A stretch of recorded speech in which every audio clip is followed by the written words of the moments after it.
we start in 2 minutes. Thank you very much. Thank you very much for everybody who came. I'm delighted that that we have this gathering. You know, the situation in Israel is let's say problematic. But if there is one issue that unites everybody, it's the issue of extension of health and longevity, preserving health in old age, prevention of age-related diseases.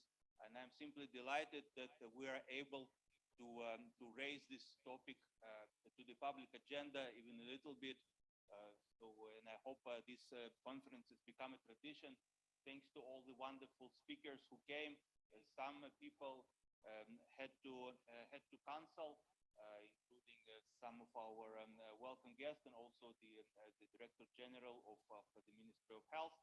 But we do have a wonderful program with many exciting speakers. So I do thank everybody, and especially I thank the people who have made it possible, the sponsors, of course. First of all, the Shlomo Tyron Foundation. Actually, you know, that's enough. Thank you. 1 second. Let me put the main slide with all our sponsors.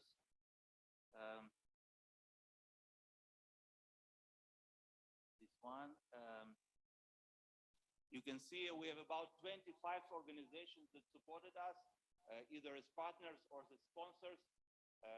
First of all, we want to thank the Shlomo Tyron Foundation, who made the initial help that made it possible even to start to think about this conference. We also thank Fiona Miller from quadraScope and Dmitry Kaminskiy, who will be here maybe a couple of hours later, for their another substantial help that actually made sure this happens. But most of all, we thank Efron and the entire Department of Science, Technology, and Society that even allowed us, first of all, even allowed me to think about researching this topic, and then to actually have this conference. Thank you very much, Noah, and all the other 25 organizations who supported. All the 500 people who registered. We see there are less people here, but you know, they are with us in their hearts and they're all interested in longevity. So thanks to everybody. And I think we can just start. I think we can start simply by honoring another person that in honor of whom we have this conference. That is Rafi Eitan, the founder of Vetek Association, the movement for longevity and quality of life. And among all the other things, for those who don't know who Rafi Eitan is, you know, foreign speakers will have a short introduction from the Ministry of Health, who will tell his biography briefly, and also have presentation from his family, from his son, and also from his friends. So this event is in honor of our founder, a person who actually put the issue of aging on the Israeli political agenda. As Rafi said in his interview, you know, if you don't have political clout in Israel, you're nobody. So if you really want the elderly to be recognized as an issue, as a health, you know, as a health target, we really need to put some political pressure on the government. Otherwise, there's less interested. And thanks to Rafi, we have this on the agenda, and also the other related issues like preventive health and medical research for all the people. All this we have thanks to Rafi. So I think it will be good before Rafi's friends speak, before you, Michael, and you will speak. There will be a short introduction about Rafi from the director of from the head of the medical directorate in the Ministry of Health, Mizrahi, who will simply tell who Rafi was, you know, like encyclopedic style. So Andrei, or somebody, please start screening the presentation from Hagar, if you can.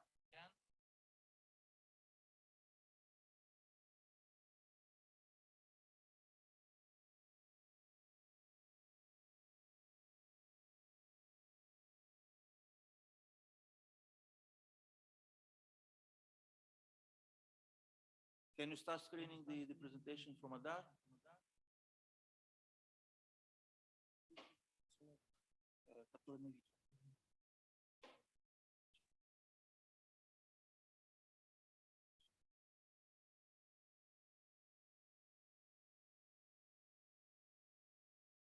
Hi everyone, and let me start by introducing myself. My name is Dr. Mizrahi, and I am the head of the Medical Directorate at the Ministry of Health. The Medical Directorate is the regulator and the policymaker of the healthcare system in Israel. As such, we are the one who are responsible for patients' treatment and, of course, senior citizens' treatment. So I'm honored and excited to be the Ministry of Health representative who speaks about Yuval Eitan. Rafi Eitan was born in En-Harod in 1926 and later moved with his family to a new settlement, which we all know today as Ramat Hashem. Rafi went to agricultural school and later to a higher degree at the London School of Economics. In 1944, Rafi joined the Haganah and the Palmach and led some of the most famous and courageous operations who were part of the struggle for building a Jewish state. After the foundation of the State of Israel, Rafi served as an internal intelligence agency, which was called the Shin Bet, and later became the coordinator for the Shabak and the Mossad.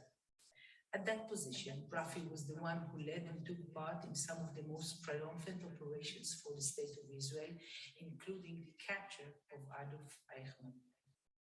A few years after becoming a civilian, Rafi was called again by Menachem Begin, the Prime Minister, to become his special advisor on the matter of terrorism, and he continued to serve for his country.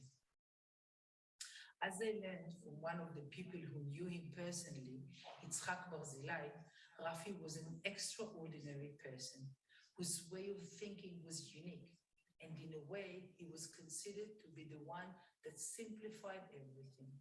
During long hours of meetings and discussions of different ways of dealing with the security challenges of the State of Israel, Rafi would offer simplistic ideas, but ideas that no one else thought of or considered.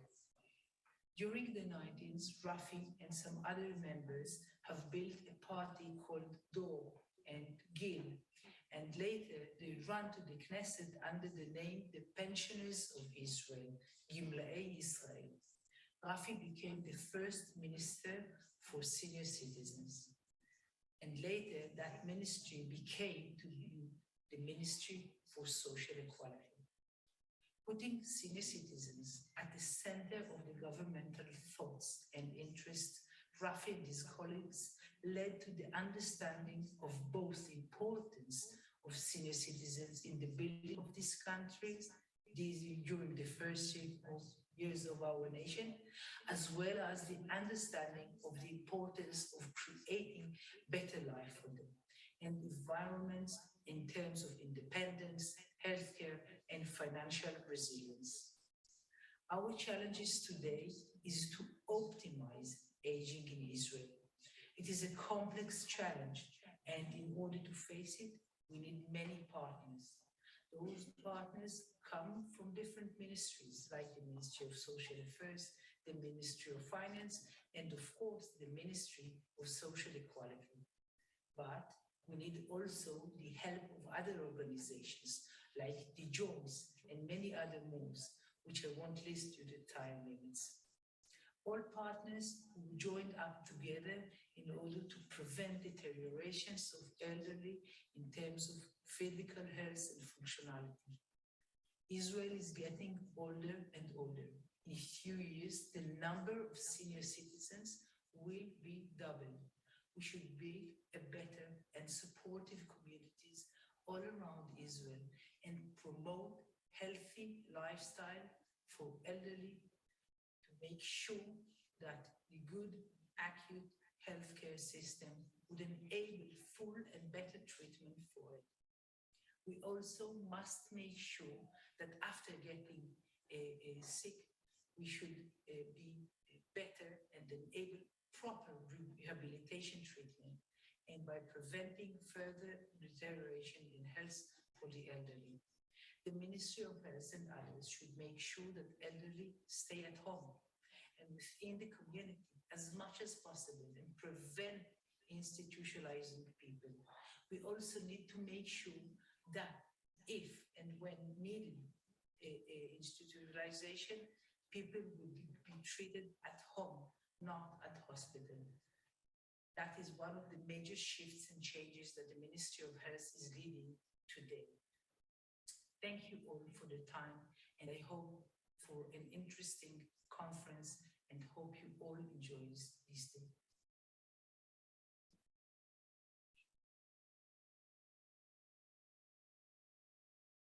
Okay, thank you very much.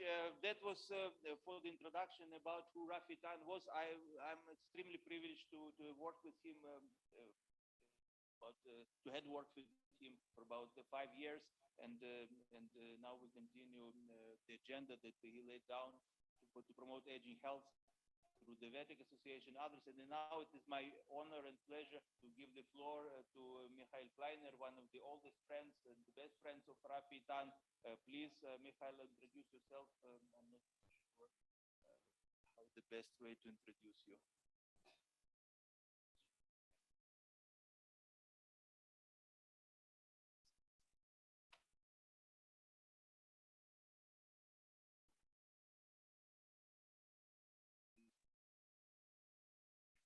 Dr. Ilia Stambler, which organized this event, Yuval Eitan, son of Rafi Eitan, which founded and initiated this whole event, and my dear friend, and all our honored guests, especially I understand there's a big delegation from Italy, headed by our dear friend, Professor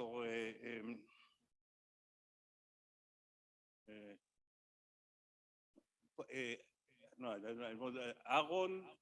For me, it's Aaron. For you, it's what's the name, Aaron? How is the name in English? Aaron Mairov. Aaron, and you call it Enrico. Enrico. This was Enrico. Okay. Enrico Mairov, head of the Friend of Israel, the New Dai. Actually, I know Rafi Eitan many years, but in the last few years, we became very close, and which was a big honor and pleasure for me. We worked together in some political actions in Europe, trying to get new friends for Israel from all sides of the political map. And Rafi, you heard his biography or parts of it. They missed some achievements, but if you want to speak about what Rafi has done, I guess you will have to have a special seminar for it, and it won't be enough. One who read his book knows he was a unique person, and Ilia in his introduction mentioned that we are in some turmoil here in Israel. And when I say some turmoil, it's an understatement. So I miss Rafi since 2019, the year he passed away. And from time to time, I think why I don't have Rafi to consult, to have an advice. And now more, but now I guess his advice is needed not for me, it's needed for the country more than ever before, because it would have been a unique one and the original one. And looking from above and seeing the whole picture and not only the details, which was one of Rafi's qualities, that he was a man of details, but in the same time, he saw the whole picture. Rafi served only in the defense institutions of Israel 46 years. And he was the only man who was the head of operation of both the Mossad and the Shin Bet. Mossad is a counterintelligence, it's espionage, and Shin Bet is a country intelligence, and he was the head of operation of both. And certain time he was a coordinator. And then he was heading a third organization, which was expertising in science at a very late stage. When he resigned, he worked for as advisor. All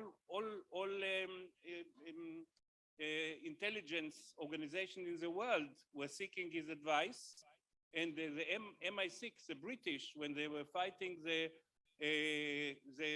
rebellions, Irish rebellions, he worked as their advisor. And when I was with him abroad, everybody, you know, when they heard that Rafi Eitan is coming from in Austria, I was with him twice. So the whole room came, all journalists from all Austria came and asked him about the Eichmann and about all other operations they know that he made, and it's thanks to Rafi that many Germans didn't come here to Israel after the war, for example. He was injured twice during his service. Once when it was an immigration operation, where he was stepping on a mine, or a car was going near a bombardment of a mine, where he lost his listening. He became deaf, and all his life he was using very strong tools in the ears to hear better. And this enabled him, by the way, to close it when he didn't want to hear and open it when it was necessary. And the second time, he was injured in a military operation where he was head of the 1st Regiment of Yiftach, which was a glorious fighting unit of the Palmach.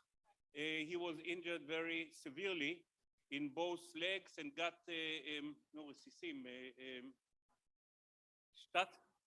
shrapnel in all over his body, and yet he was able and he came immediately in the same war.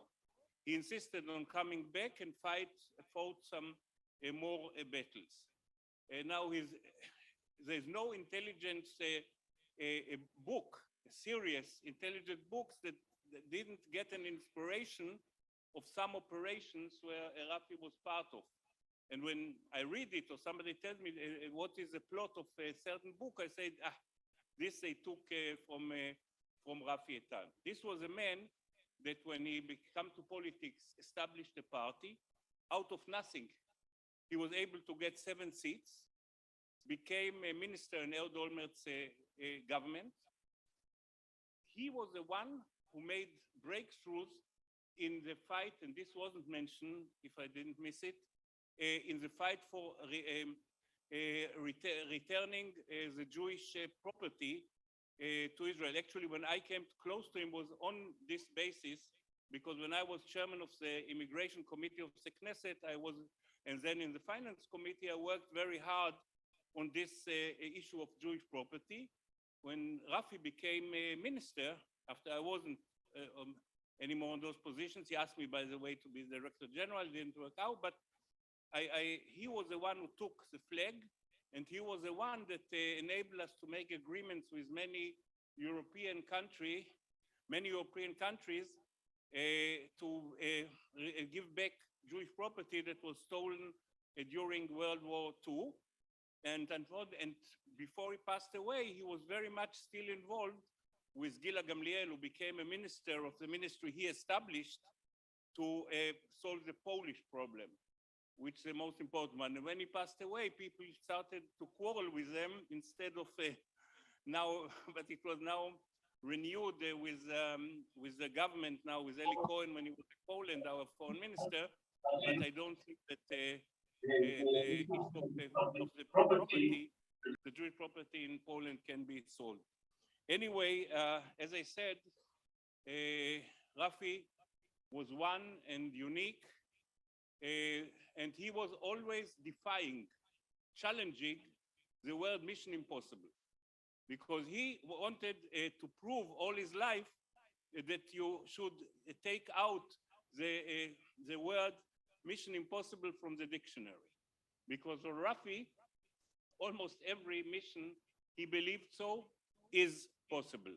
One of them was a mission of prolonging life. He passed away at the age of 96, and he was born in 23, and for a stupid disease, I hope that he will last much more. He had the energy, the abilities until his last day. I remember the last meeting when I went with Rafi to see Netanyahu on some political issues, so we spoke, Rafi mentioned the prolonging of life, and so this, Netanyahu since then was speaking until the end of the meeting only about this. This is an issue that I don't know why, but people are interested in this issue. They do nothing about it, but they're interested. Like many things that are in consensus, and this is a problem. When I was the head of immigration committee and I tried to raise a public interest in the issue of immigration, it was very hard. Journalists were not so much interested in positive stories about a Jewish immigration to Israel. And I asked somebody who was a very shrewd and experienced politician, and he said, you must make it controversial. If it will be a controversial issue, then it will work. Then people will show interest. If it's not controversial, if it's a consensus, nobody is interested. So maybe this is one of your problems. I know when I spoke with Rafi about it, he spoke about prolonging life. He didn't go into the question, what kind of life, what quality of life, I don't know. There are, I guess there are many schools at this. I am in the school that says that even if people are not so able, and if some lose some abilities, still they enjoy the life, everybody, even if he is a little demented or disabled, he enjoys a new smell. He enjoys and feels joys when he sees a flower. He feels joys when he meets a familiar face. He feels joy when he takes a shower, and more, and he eats more and more and more. So life is holy, and you have to try to be healthy. It's not bad to be healthy, as long as you don't keep all your life trying to be healthy and having no time to enjoy the health. This is something you must be careful about. So I believe that really to be here is when I tell you that I wish you success, I do it from all my heart. And this is one issue that I know that when I speak, I represent the whole humanity. All humanity stands behind me when I wish you success, good deliberation, and success in having longer life and better life. Thank you.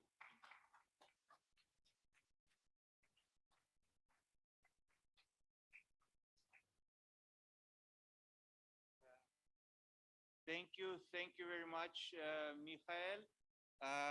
Now, you know, as Michael and others noted, it's a tumultuous times, so everything changes, everything is in flux. So I thought Yuval would speak now, the son of Rafi Eitan, but we have an urgent request from Asher, head of the International Division at the Ministry of Health, to speak now. Otherwise, some important state issues will not be solved. So it's a pleasure to introduce him. And following Michael's note, I can just say, probably I'll say it during my talk, some things I wanted to relate to Michael saying. So please, the floor is yours. Let's see that you. I hope that's the one. If not, I'll manage with standing. So no, that's not mine. Here, this one, no. Is this the one?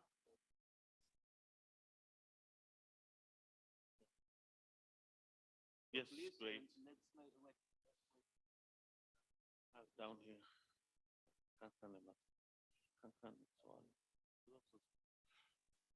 Okay, ladies and gentlemen, good morning. Thank you for inviting me to the disclosures. First, I'm not a gerontologist, I'm an oncologist. So I'm coming from quite a different aspect, but I'm representing here the Ministry of Health, mostly our strategical planning division, our geriatric division, and few others. Another disclosure is I'm not going to talk about longevity. I'm going to talk about a national plan for preparing a healthier aging for the population. And a last small disclosure, which I would not have time to speak about it during this presentation, but it should be clear for all of us that healthy aging is starting from birth. And it's not an issue to start when you have patients in the 60s, 70s, or 80s with multiple chronic medical conditions. Actually, to become a healthy man or woman at your 80s, you need to start many aspects of health and lifestyle from a very young age. So Israel is indeed, as the rest of the world, is dealing with the situation of a massive enlargement in the portion of the elderly population. Here's for the age of 65 and above. So we are one of the youngest populations among OECD countries, but from 12% that we are here today, we're expecting till 2045 to be around 15%. And if we are talking about 75 and above, that would be even a more sharper curve. We'll have around 6 to 7% of the population at that time above 75. And among the countries with the highest life expectancy, you could see Israel in the right. I'm sorry, some of the words are in Hebrew. So we have a good 10 years gap between expectancy of life and expectancy in good health. And that is not a unique situation here. It is quite similar to most of the OECD countries. We could see that 40% of people at the age of 55 to 60, pre-aging, are suffering from at least 3 chronic conditions that many of them would become a major issue in the next decades of these people's life. And 50% of people of 75 or above are suffering from at least 5 chronic conditions. Many of them would become or would be part of what you call the geriatric giants. We have problems in Israel. And as you could see on the right side, the number of geriatric rehabilitation beds is low and is elevating slowly, too slowly. And if you would adjust it to the population growth, and we are a country with a very high fertility, and we have a growth of 2% a year, we see a continuous fall in numbers during the last years. And we would continue on seeing it, unfortunately, unless we'll take some harsh steps to change and reverse it. One of the moves that we are doing is making much more in the community. And that is true not only for the elderly population, but for all of us. We do believe that we need hospitals for many acute conditions, but still many medical expertise, procedures, and treatment could be given in the community near the home of the patient, and that is certainly true for the elderly population. You could see the trend starting 2018, only 67 patients were treated as home hospitalization. For the year of, I have to get rid of this.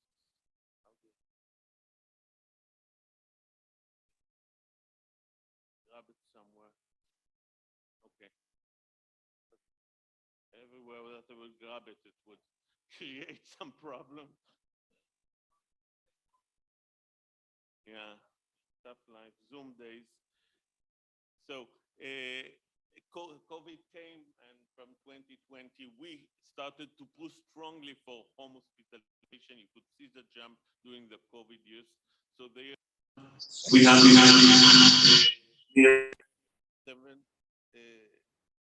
7,500 patients treated for more than 30,000 hospitalization days at home. The year of 2022, I don't have the final numbers, but it would be around 20% more than that. And that is a very clear trend that we are taking. It is more efficient. It is very much better for the patient. And it's, of course, more feasible in a small country like us when we have massive infrastructure issues. So I'll play all the time with this chart bar, otherwise I won't not manage. So when we are looking at our expenses, of course, it is very clear that hospitalization expenses for people of 75 and above, although there are only 5% are expected to be 5% of the population, nearly 30% of hospitalization expenses is used to treat them. Medication expenses are extremely high. Clinics visits are much higher than among young people. We are a country with a high number of clinic visits. Israeli like to see the GPs. So we have around a national average of 9, but among 75 and above is 22 visits a year. It's a huge number, and we have to find a way to make it more efficient. And the total cost, medical cost per person is much higher. It is more than 3 times higher for people 75 and above. So that's 35% of all hospitalization. We have a 22 return hospitalization rate among the elderly and 3 times more visit per doctor. Let's go ahead. It allows me to go ahead. Years of healthy living has to do with many issues. And I would just touch, for instance, the issue of hip fracture.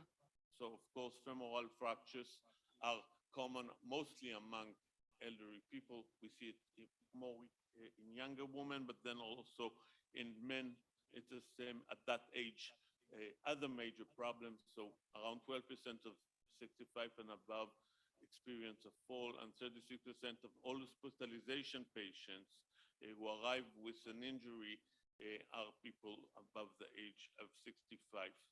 And we have an annual direct cost as a national cost of more than 700 million shekels just for these fractures and rehabilitation. So these are the challenges of the system, and there are many of them, but I was putting them in 5 categories. Of course, we are talking about a population that constitutes major share of severe and chronic morbidity, the population that has a very significant share in national health expenditure, as I was showing you, the need of service adaptation. One of our problems is that our services are not adjusted properly for the elderly population, and there are unique needs and unique infrastructure which is needed for this population.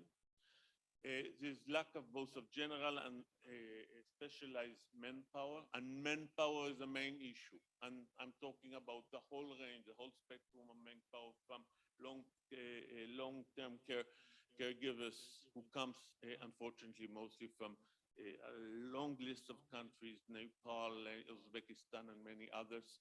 We have to first teach them the language, then we have to teach them the rules, and I would say a minimal standard of working. And of course, we need to teach them a lot about the mentality.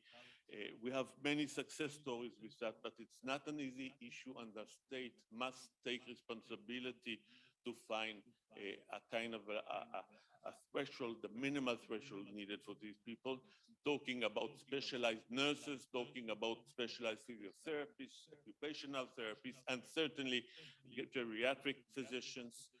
Geriatrics, unfortunately, is not a desired specialty. It's not a desired residency in Israel. We must look for more incentive to bring young people into the arena. And last, there are many market failures. I don't know due to time, and how much time do you give me to go? Couple of minutes, so I would not have time to go into the mechanisms of failure, of financial failures in the system, but we have many financial failures which we are starting to take some steps to solve them. So we are looking into 30 comprehensive performance incentive structures, and when we are talking about incentive programs in Israel, usually we take not a huge sum of money, but rather I would say a precise amount of money would just create this incentivization process among caregivers that could be usually to the HMOs, or Kupot Cholim, or sick funds, or to any other treating facility like a hospital. And by that we could, in a very, I think, easy way to put things ahead. We did it with neonatal units. We did it with emergency rooms. We are doing it for a few other major topics that we had recognized failures in our system, and now we are going to do it in 30 different aspects of geriatric treatment. And of course, nothing could be done alone, so Joint Eshel is a partner for a lot of what is being done. That's just to show you how complicated is the system and how many stakeholders do we have here. So the business sector and NGOs, of course, the Ministry of Health with the HMOs, the hospitals, clinics in the community, National Insurance, the Welfare Ministry, Prime Minister Office, National Security Council, and many others. We have to engage all of these important bodies that have so many other missions to be involved in this great project. I would skip this one due to time. In general, when I would divide what we are doing, it would be divided to the light blue color, which is a more kind of a infrastructure and a systemic reform that should be done. You could take a picture due to the time before Ilia threw me out. I would not have time to go all over it. And then what should be done for the individual patient or the individual human being, and that would be in dark blue in the right. But we believe in health promotion that has to mostly be all over the community. We have to have much more or many more prevention programs all over. We have to train our caregivers how to early detect issues and how to prevent potential issues. Again, I would not go into the giants, but many of them are related to the giants, etc. And you could see here that as this structure is working, there are four major points that hopefully would start this year, the year 2023. We are still waiting for the budget to end.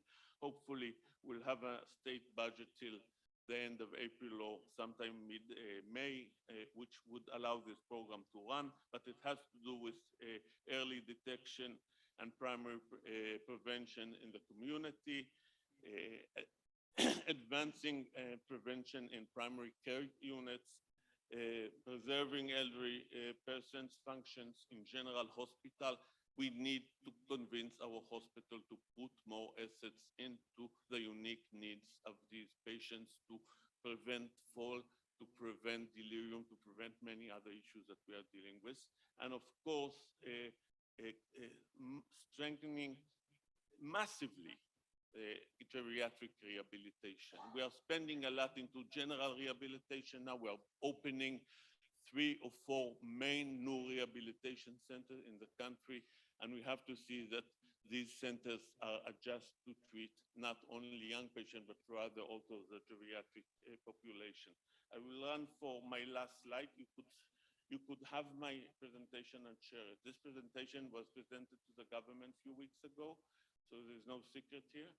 And it's not my own opinion. What I'm presenting here is the opinion of the Ministry of Health from the Ministry at Earth. That would be one for the last. So these are the 4 ones which are related to the geriatric giants, that fall prevention, dementia and Alzheimer treatment. Palliative care is the main issue. I could speak for 1 full hour about palliative care. I would just say that palliative care was announced to be one of the focuses of our activity for the coming 3 years. And of course, a lot should be done into sophisticated use of medications, and the whole world of clinical pharmacology for the elderly population is important. So this is my last slide looking ahead. Hopefully we'll be looking ahead in a proper way to increase investment and infrastructure resilience, to improve workforce capacities, but it's not only capacities and capabilities, it is also the quality of our workforce, to maintain functionality and encourage healthier lifestyle. We could speak, if we speak about longevity, a lot about lifestyle. Again, saying lifestyle is an issue that starts when you are born and must continue for the rest of your life. And a pivot toward community home care, that is the future of medicine in all aspects. Thank you so much.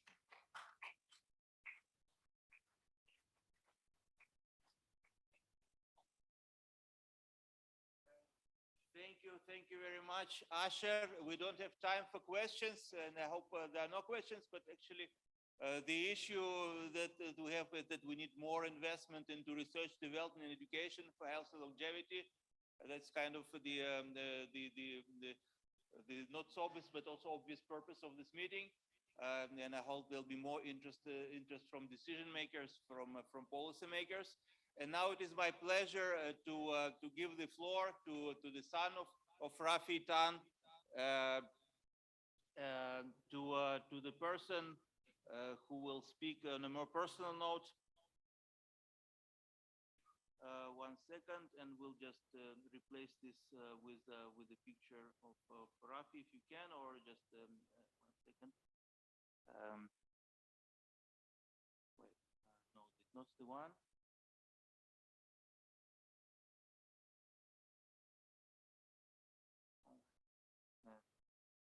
Где картинка Рафи Eitan?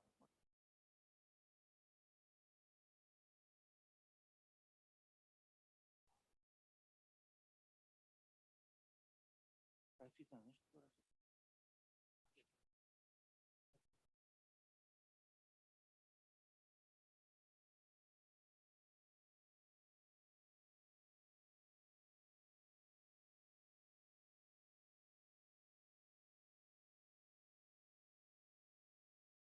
Ладно, это остается, все, тихо. No, how do you minimize it? No, not here. Yeah. Sorry, we are in some unexpected technical problems. No, not stop share. Not this. Sorry, I'm sorry about this.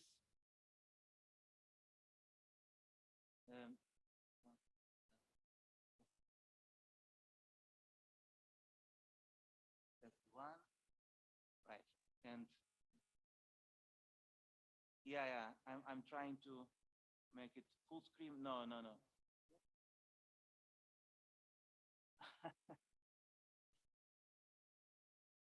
No, 1 second. Yeah. Sorry, guys, we wanted to be perfect, but as we say in Russian, perfect is the enemy of the good. So, yeah.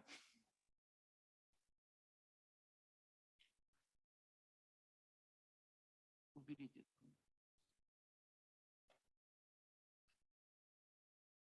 Okay, so now the floor is yours.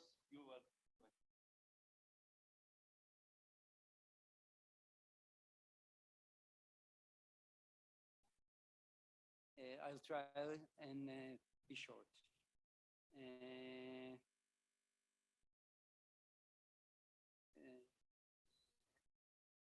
Professor Efron, Professor Mairov, Dr. Ilia, Stambler, Asher Salmon, distinguished guests. I will just go through a few anecdotes, not necessarily in a chronological manner,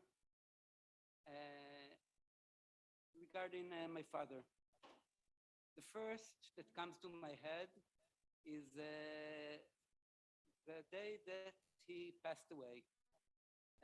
At that day, after the initial shock, I was trying to imagine him going,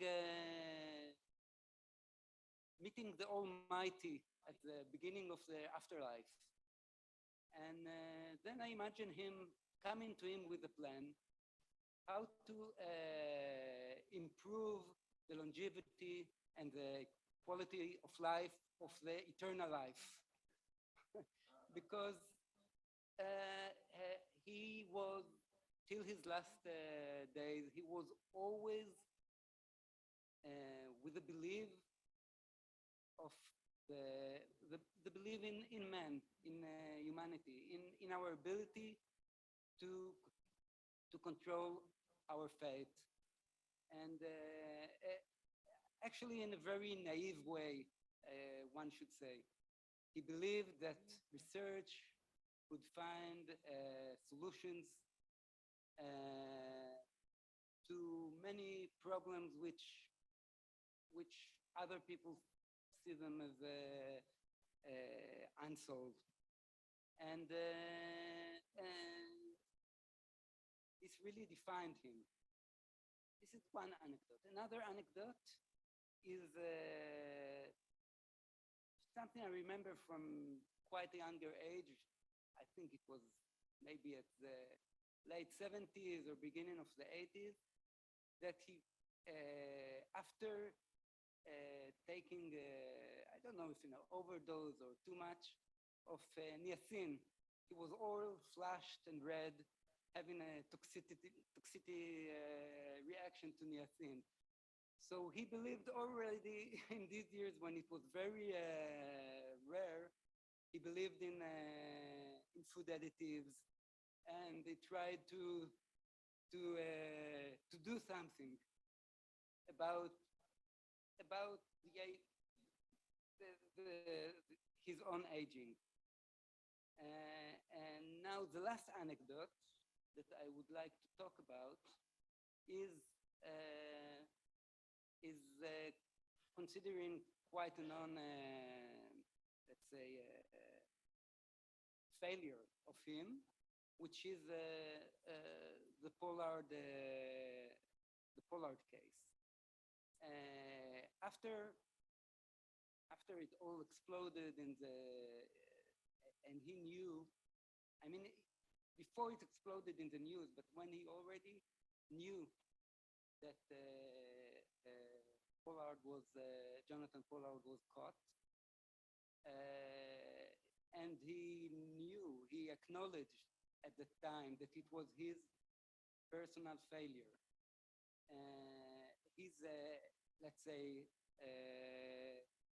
professional failure. But he also understood the severity and of the consequences to Israel and USA relationship. So not only that he immediately resigned of his duties, but he said to everyone, even though he always acted with permission and authority, even though he acted in this manner, he took the whole responsibility on himself, saying that it was his private endeavor, his private, let's say, enterprise. So, and in this way, he succeeded in mitigating a much more serious, let's say,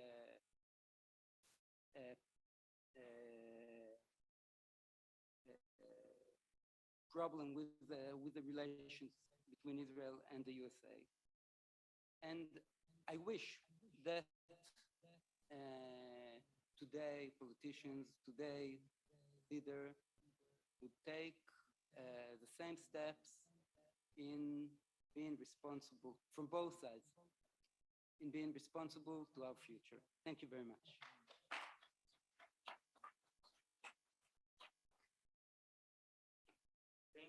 Thank you very much, Yuval, for this intervention. And now I would like to give the floor, not yet to you, Enrico, but to the person. Once again, thanks to him, things happened for this conference. Noah Efron, head of our department. Please, Noah, and I hope some technicalities here work as well.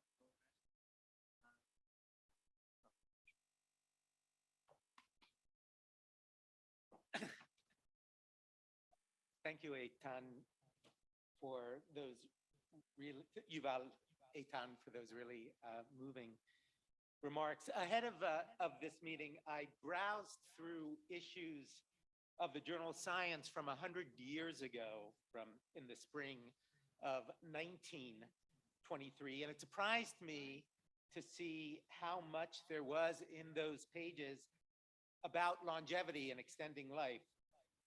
No issue of the journal was without it. An article called the increasing length of life said flatly, quote, the total life expectancy at birth in the United States is now 55 years. This could be raised to 65 years, end quote. A review article called The Biology of Death, drawing on, quote, a wide variety of sciences, including cytology, pathology, genetics, and statistics, opens with the observation, quote, that all cells are potentially immortal, end quote, and then wonders why, in light of that fact, aggregates of cells, like human beings, oughtn't themselves also be immortal, or at least potentially immortal, if only we knew more about how to maintain ourselves. At the very least, the article said, quote, advancements in physiology, pathology, and hygiene should take a high position in our effort to lengthen human life, end quote. Science reprinted in full a speech given to the American Association for the Advancement of Science by Archibald Byron McCallum, who was the founder of the National Research Council of Canada. And the speech was called On the Urgency of Research on the Great Portal of Disease of the Body, arguing over long pages that finally, in 1923, everything was lining up. What we know about physiology and biochemistry, pathology, immunology, and diet, it was all lining up that it was now so close that every man and woman, McCallum said, of science could feel it, the time when, quote, a regimen might be devised that would delay in the individual senescence and even death, it may be indefinitely, end quote. And of course, none of this should have surprised me. Nothing is more characteristic of modern science than this Promethean impulse to take each new discovery, each new instrument, each new procedure, each new theory, and immediately to ask, how can this be used to improve people's lives, to extend people's lives, to diminish people's suffering, to slow and stop people's decline? And 100 years is a blip in human history, and there is no need to tell this group that the total life expectancy in the United States was raised to 65 years and then to 75 years. And that here in Israel, as we saw in Asher's slide just a minute ago, it's not very far from 85 years, which I notice some of you seems like far too small an accomplishment, because in this group, I know that your genius is only exceeded by your ambition. But for me, all I have to say by way of welcome is that there is something so inspiring in your undertaking, in your belief, like those of by now generations of scientists who came before, that knowledge can be and must be transmuted into well-being, into human thriving. So thank you all for being here. Thank you, as I said, Yuval Eitan, and thank you, Michael Kleiner, and thank you, Asher Salmon, and thanks to all of the remarkable and generous sponsors and partners in this conference. Thanks to everyone who helped with the administration of this conference, including our own Eti Appel, who was wonderful. Thank you most of all to Dr. Ilia Stambler, my friend and colleague and constant inspiration for more than a decade now, who willed this conference into being with pure determination, energy, brilliance, bonhomie, and charm. Thank you.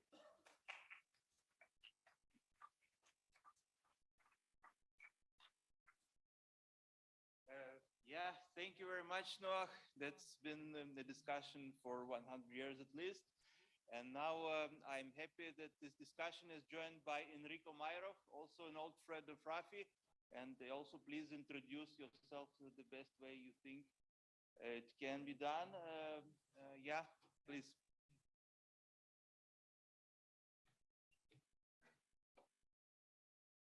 Thank you very much, Ilia, and thank you very much, Yuval and Michael, three very good friends with which I have the pleasure and the honor to begin this important project that has the target of building the new discipline inside the doctrine of the longevity. And I'm very happy that we can collaborate on the project in the first time in a mean between Italy and Israel. And I think that the possibility of the Israeli professional experts and specialists, known as maybe the best existing, will have the opportunity to collaborate with us in Europe for this important project. And I'm very thankful also for our Italian delegation, Italian team, that I will salute in Italian now, because this is what we do in Italy. Io voglio ringraziare molto in italiano il nostro team venuto in massa dalla Sardegna. Non citerò tutti, ma ovviamente Flavio, Marco, Emanuele e tutti gli altri. Scusate per mancanza di tempo che non cito tutti gli amici, ma sapete bene che siete nel nostro cuore, per la sponsorizzazione, per l'aiuto, per il supporto, per la logistica e soprattutto per essere qua con noi oggi come Italian Team per costruire un progetto strategico di valenza mondiale che, oltre al clima, all'energia, alle guerre, la longevità è un target sul quale noi abbiamo deciso di investire, dicendo dobbiamo tutti, tutta l'umanità, tutti gli 8 miliardi di fratelli e sorelle che abbiamo sulla Terra, vivere sempre più a lungo, ma vivere anche bene e meglio, e su questo ci impegneremo tutto. E mi piace molto che questo progetto inizierà in Sardegna, che ha una lunga tradizione di presenza anche ebraica sull'isola da secoli, e grazie a tutti voi. E poi, finché tra Roma e Gerusalemme non si crea l'antico patto per fare le cose per bene, i giovanotti del nord sono un po' troppo giovani per sapere quello che noi già sappiamo da 4.000 anni, per cui avanti tutta. Grazie ancora a voi. Thank you very much.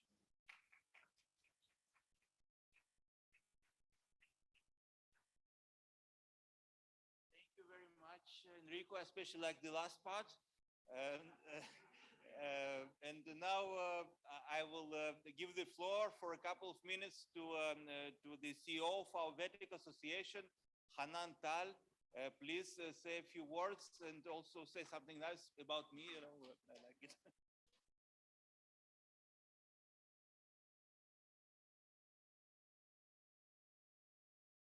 Hello, and I want to first thank you all for coming, distinguished guests from very far away, Italy, and all over the world. This conference has been most of the last month has been hard work from Dr. Stambler here that is coordinating and making all of this happen. I think the issue that we are promoting here is the issue that Rafi was promoting in the last year of his life, when I had the great honor of meeting him and working with him at the Knesset and other ministers of health, and eventually we were promoting a master plan on aging and longevity.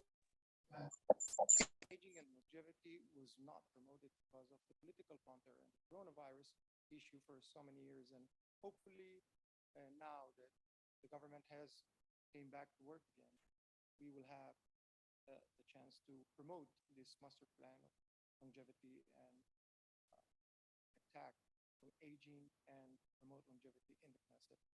It is a great honor again to have you all here and join the conference. Thank you very much.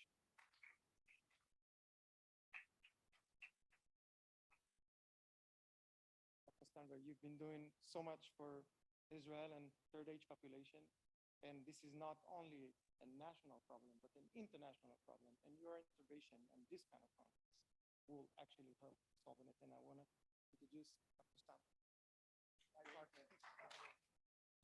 It was carefully orchestrated, so now it's time for my presentation. One second.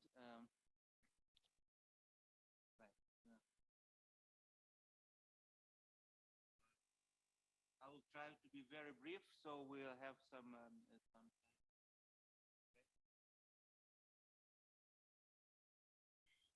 So yeah, that's our point. That's the point of this whole conference, to promote health, longevity, research, development, and education.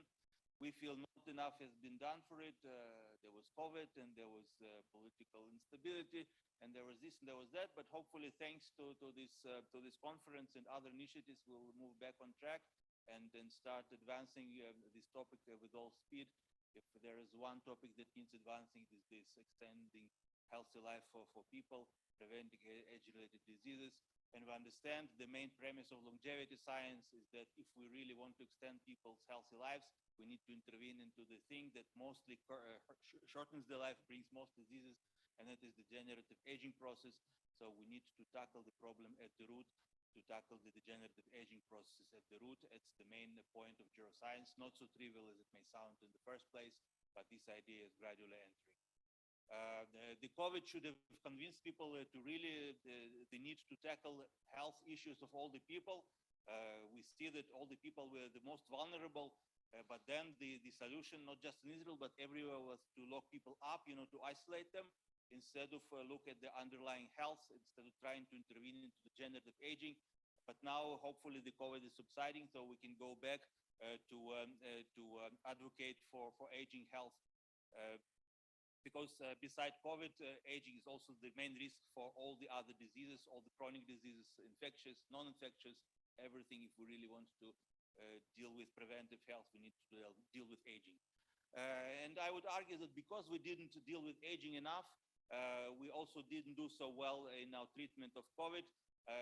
Not many people talk about it, but actually in the years 2021, life expectancy dropped almost by 2 years globally. It's unheard of since the Second World War. We should really sound the alarm and go back with all force to try to return the positive trend of increasing life expectancy as well as healthy life expectancy. An important distinction that people don't often make is that we need to increase both life expectancy and healthy life expectancy. In Israel, we have the general life expectancy of 82 years, and the healthy life expectancy, the time people live without disability, without chronic diseases, only 73 years. So our goal is that, yes, people will live longer, but also live longer with less disease. So also the healthy life expectancy increases. And yes, it is feasible. As Noach mentioned, people have been trying for hundreds of years, and I can say for thousands of years, as somebody who wrote the history of the field. But we can definitely intervene into aging, definitely increase healthy life expectancy or healthy lifespan in some measure. There is no law in nature that prevents this. We simply don't have enough technology, enough know-how, but it is feasible. There are many classifications of aging processes, and for every aging process, they are shown the means of intervention that can increase health and longevity for animal models, and there are some human trials. Our goal, not just as longevity scientists, but also as longevity activists, advocates, we need to bring this research to the clinic as fast as possible and as safely, as effectively as possible. That is our goal. That's also the goal of this conference and many other related initiatives. And of course, we cannot treat something that we cannot diagnose. You cannot, treat degenerative aging without knowing, without being able to measure degenerative aging. So alongside developing interventions, treatments, we also need to develop biomarkers, measurements, metrics of aging. They go hand in hand, not just to predict aging health for prevention, but also to be able to test the effectiveness of treatments. So once again, metrics of aging, highly important. Utilizing data, health data for this is highly important, and that will be one of the main stays of our discussion, of our work for the future. But the main idea remains that, yes, aging, degenerative aging should be recognized as something that can be addressed by medical means, and already we see that aging is recognized as a medical condition in the International Classification of Diseases. Not as a disease. We don't want to make people angry or raise some semantic issues, but it's something that can be treated as a risk factor, so-called aging-related code, and also as a set of symptoms, the so-called general symptomatics code.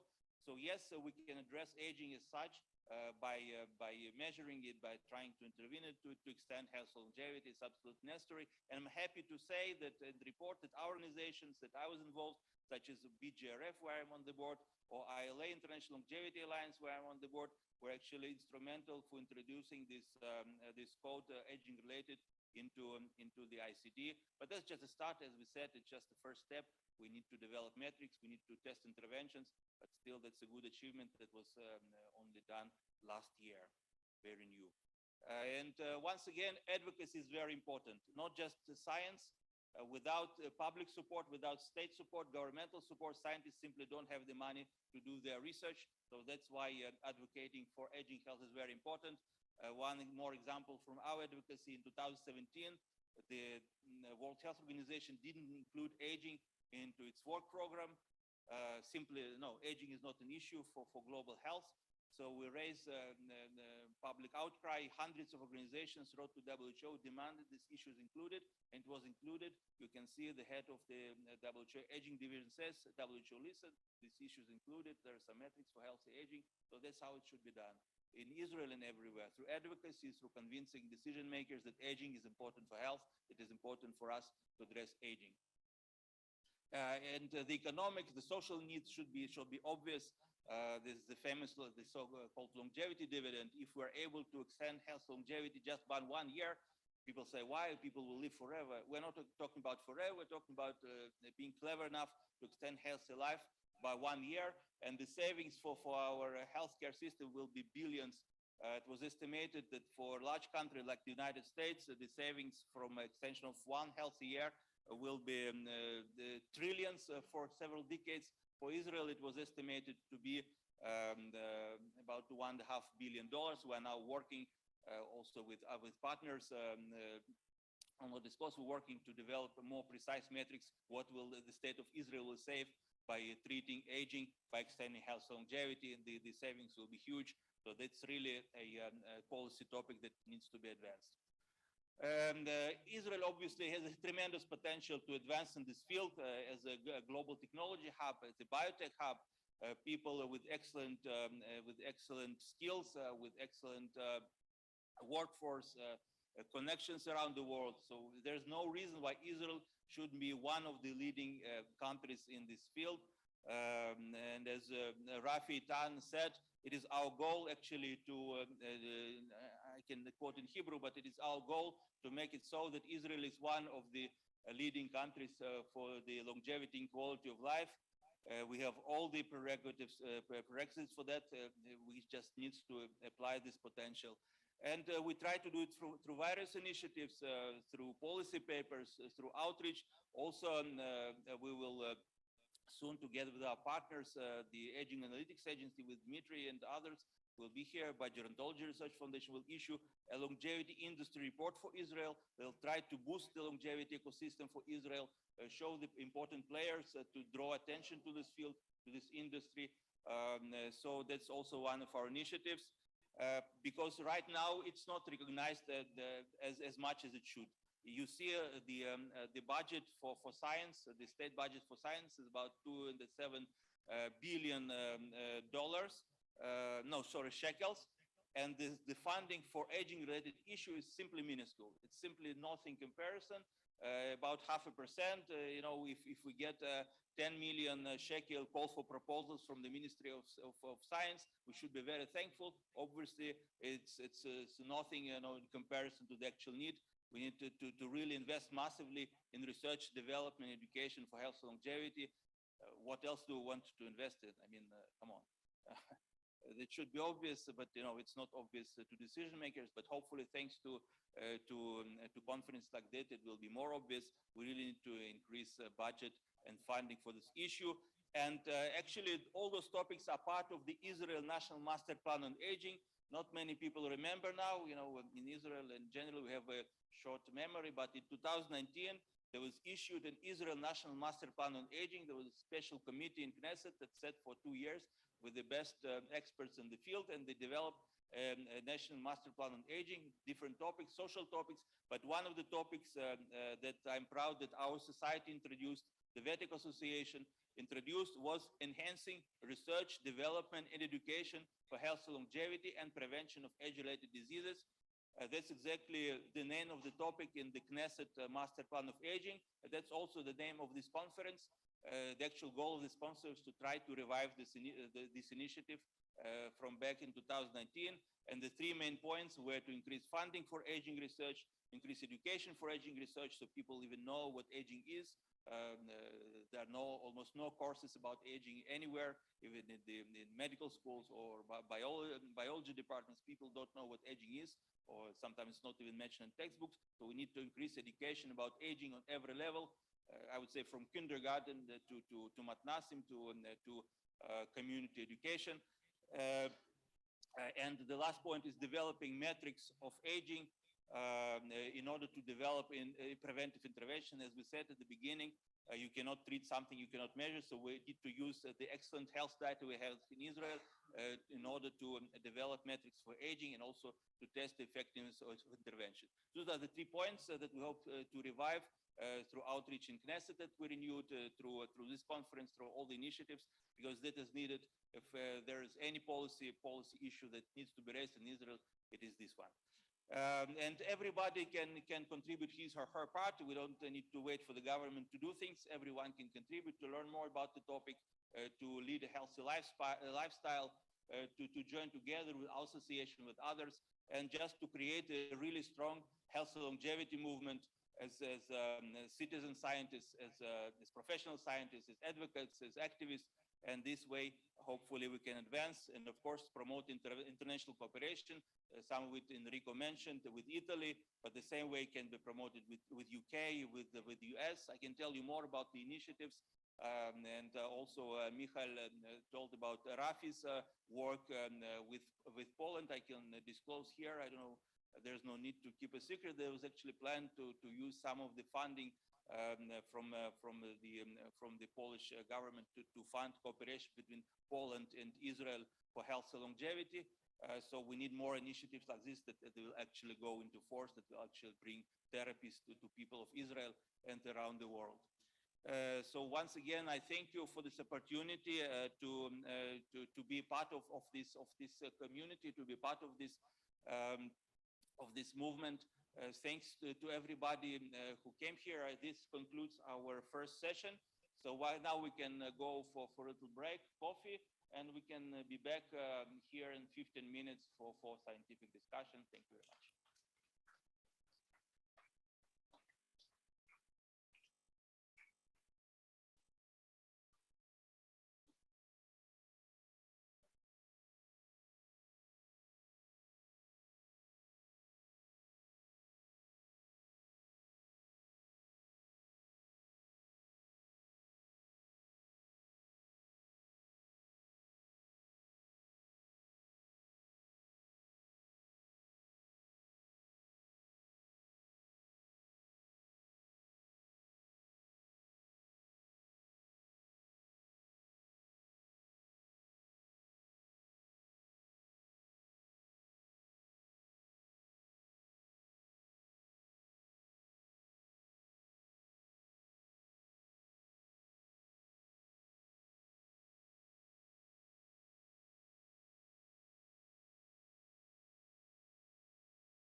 יאללה, אתה יש לך מספיק על הראש.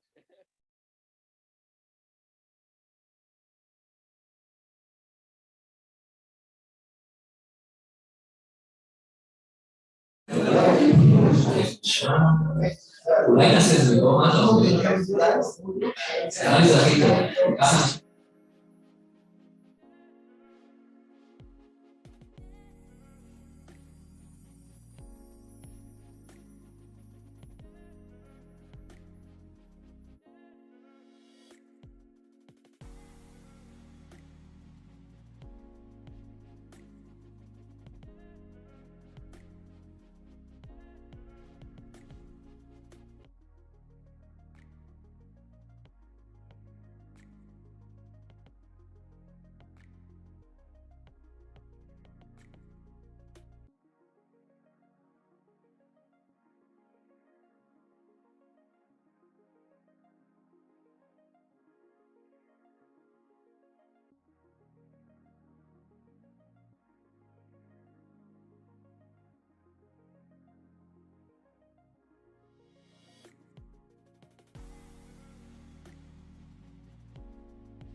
this second session that is dedicated to the transition, to expedite the transition from research to actual commercial implementation, to actual therapies that we can use to treat ourselves, to live longer, better. Research is very important, basic research is very important, but at some stage we also want to translate to the clinic, and that's the topic of this conference: commercialization, investment, funding. And it is my great pleasure to announce the first speaker for today, Dmitry Kaminskiy. I took your job merely for half a second, you will be next, because Dmitry is a partner. Our Vetek association recently entered into a strategic partnership with Gerontology Research Foundation. Actually, we have been collaborating, I think, 6 years. So we issued together the longevity industry report for 2019. And now we're going to issue the longevity industry report for Israel for 2023 that I also mentioned in my first talk. And now it's a pleasure to bring the floor to Dmitry, who is also from Moldova, like me. And that's it.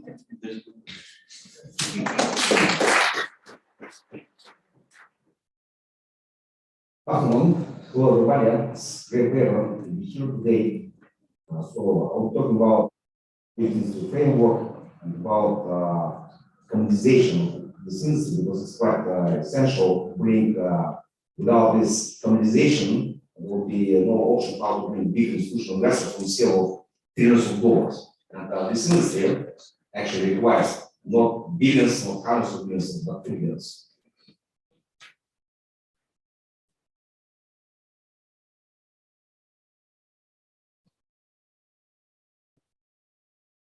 Consortium of for-profit, non-profit nations. Here we can see our investment financial vehicles. Here the number of analytical subsidiaries, including Asian and Benvenisti, and the number of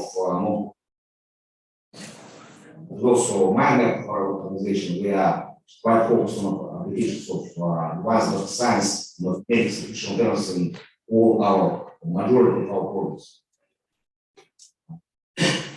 Organization was established in the UK in 2013, 10 years ago. And by the time we produced the first industrial framework, basic medicine industry framework. And then since the time we were producing a lot of analytical reports on many domains of what we name now as longevity, some parts of the industry. All of those reports, many of them, part of them is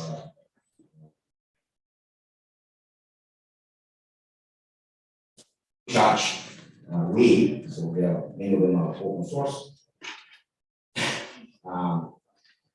We published an analytical report on the science of longevity and the business of longevity in 2018, and we actually designed the framework for longevity industry. For awareness, the strong longevity industry started to be used only since 2013.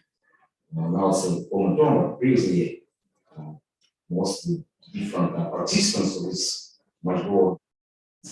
They were naming this either anti-aging or biotech, biomedicine, health tech, geriatric, and so on. When we're talking about human longevity, it's like much science or just medicine or just financial side, or because it's include science, medicine, age tech, modern technology for elderly people. It includes also longevity governance, so industrial, national industrial programs on modernization of healthcare system and also participation of preventive medicine. And then it also includes longevity ethics, because this topic of longevity, human life extension, it's in some cases like having different classes, including, for example, there's a specific problem on a global scale which is named ageism. It's like discrimination of rights of all people. Well, democracies. The problem of ageism is quite present in the UK. Based on that research and that work on formulating or defining the framework of industry, published this book 3 years ago, and now we already published the second edition of this book because quite substantially. This is the series of my books on the Rafi topic. Some of them on industrial and some of them on medicine, practical longevity in terms of biomarkers longevity, then longevity mentionancy, and some other topics. We profile using our BI algorithms in entire longevity industry. Currently, we are monitoring 50,000 companies, more than 10,000 thematic investors, and a lot of different paths, incubators, different government agents, so on and so on. You can get access to all this information at this website, International. This is actually not just database, it's a platform, quite comprehensive, so there's a lot of information, many topics and angles, including quite advanced longevity science. For example, there's also component on longevity biomarkers ecosystem of aging biomarkers. We're also publishing annual journal, Longevity Industry. Last one was published in May 2022. We are trying to release the new edition in May 2023. As Ilia mentioned, 4 years ago, we profiled Longevity Industry. They were using the new edition of Longevity Industry in Israel 2023. This is how the industry in Israel looks like. You can get access to this so information actually at the platform Israel.info. There was quite substantial growth of many parameters in terms of quality of this ecosystem in Israel over these 2 years. So here's just kind of several more major components of the platform. So this interactive measurement, so how companies and investors if how they can disconnect. There's also databases, including longevity leaders, and many other, let's say, useful things which will be useful for further growth of longevity system in Israel. In group, we are using, besides this open source analytics, we are using quite advanced AI-driven analytical systems to profile, monitor, and forecast to extract patterns in longevity industry on global scale, with some focus on longevity investment activities and transactions, including that we have already developed AI-driven matching tools, so they are capable to match good longevity companies with good investors. And also we are now working on M&A, merger and acquisition matching tools, because in 2023, at least in UK, Europe, and US, there will be much less investment transactions, but quite a lot of M&A transactions. We're also working a lot on specific frameworks for specific dimensions of these businesses, because these frameworks and in a comprehensive way, we are using them as a basis for specific action passing navigation tools for absorbing AI-driven way information, and then also to optimize structure and the aim actually to extract patterns. And because patterns is the major, let's say, product of those analytical systems.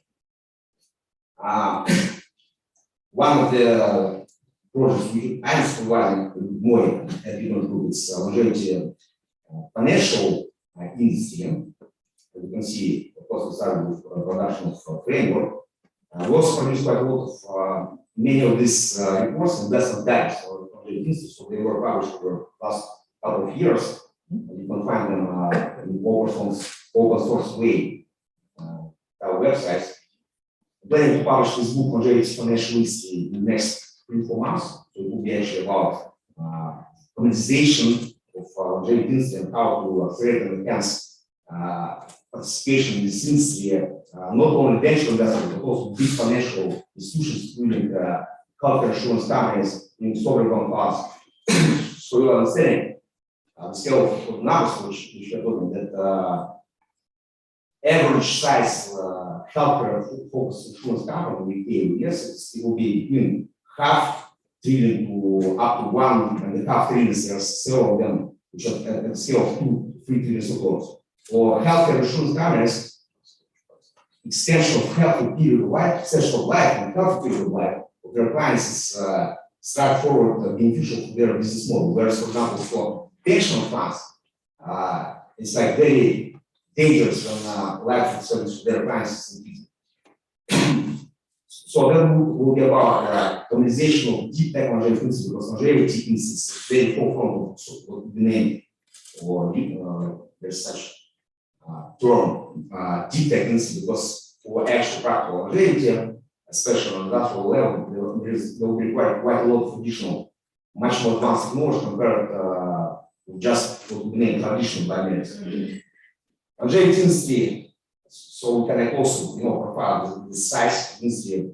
A year ago was 27 million, and we are seeing that it's growing steadily. We also made an assessment that currently there are 500 companies which public trade to be considered as relevant to longevity, whereas there's 40,000 early stage startups, approximately 3,000 mature companies at the APO stage.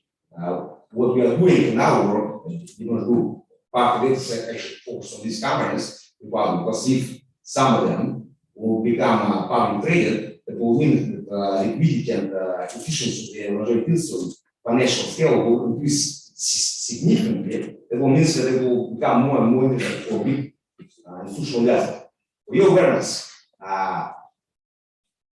probably informal, but nevertheless, the name it anti-longevity industry, anti-longevity financial industry. So there is combined liabilities of pension funds on the scale of $100 trillion, and there's in some assessment it might be actually 120 trillion. So this is the liabilities which were accumulated during the last probably 100 years by pension funds, and life expectancy in some countries is growing. Health life expectancy is not growing very well, and this creates pension funds quite a significant problem. And we were also, discussing these topics at many conferences. For example, this biggest pension insurance companies, pension funds in Europe, some discussion was in London. We also were which was kind of organized within the forum a year ago. We also organized some great financial club in London. So that part is mostly about insurtech, healthcare insurtech, and pension tech.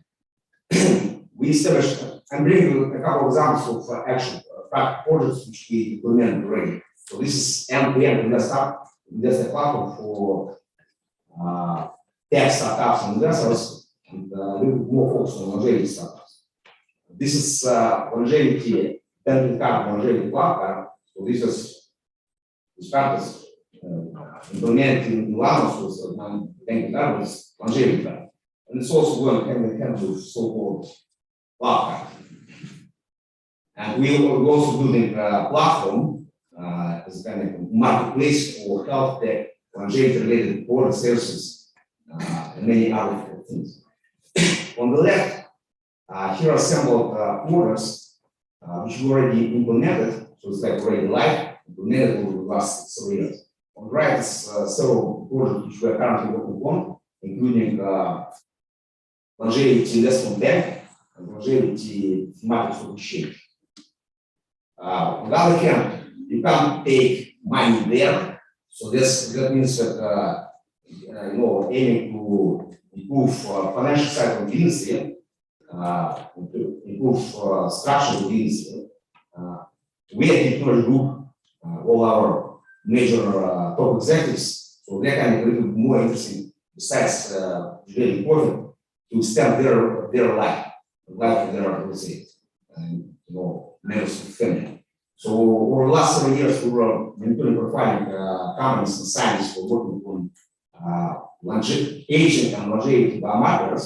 As you can see, there were quite a lot already several years ago. And this field is now like exploding in say, called exponential ratio, published this book 1.5 years ago. I think now second edition will be required by much human longevity. So how data science should be used for actual practical life extension. On the other hand, how it should be and ought to be used with these investments. In the sense that do not invest into the companies which cannot show actual evidence that something is really working on their side. The only one way how to show should be longevity of human biomarkers. We are developing products which are tied to this concept of digital attach, combination of all biological, non-biological parameters. We are currently at the stage that 2.0. And actually, kind of my personal agenda and agenda of our organization to help scientific community and also, let's say, industrial community to achieve longevity state velocity by 2030. We think this is possible. And this is just once again a beautiful mind map of our organization. Thank you very much for the attention.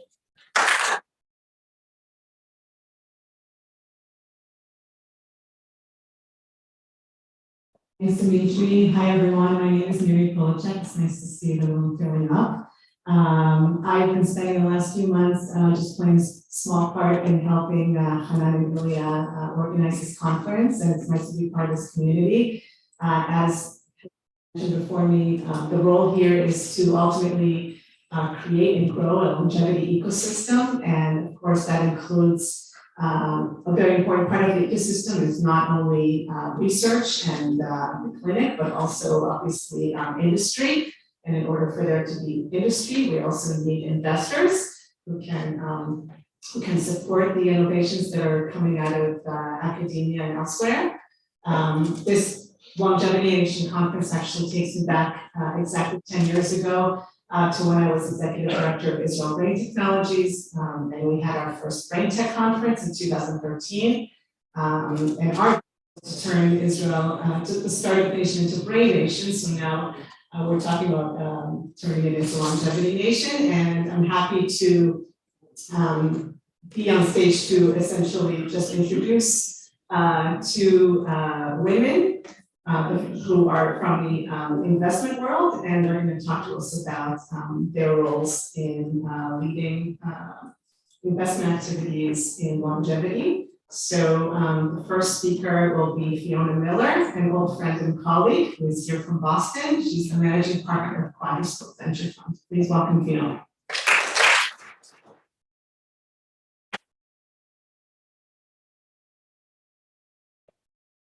Thank you, Mary. Hello, everyone. I should say shalom and boker tov. And I'm delighted to be back in Israel. I don't know where my slides are. To get them up.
That was a lot of cooking.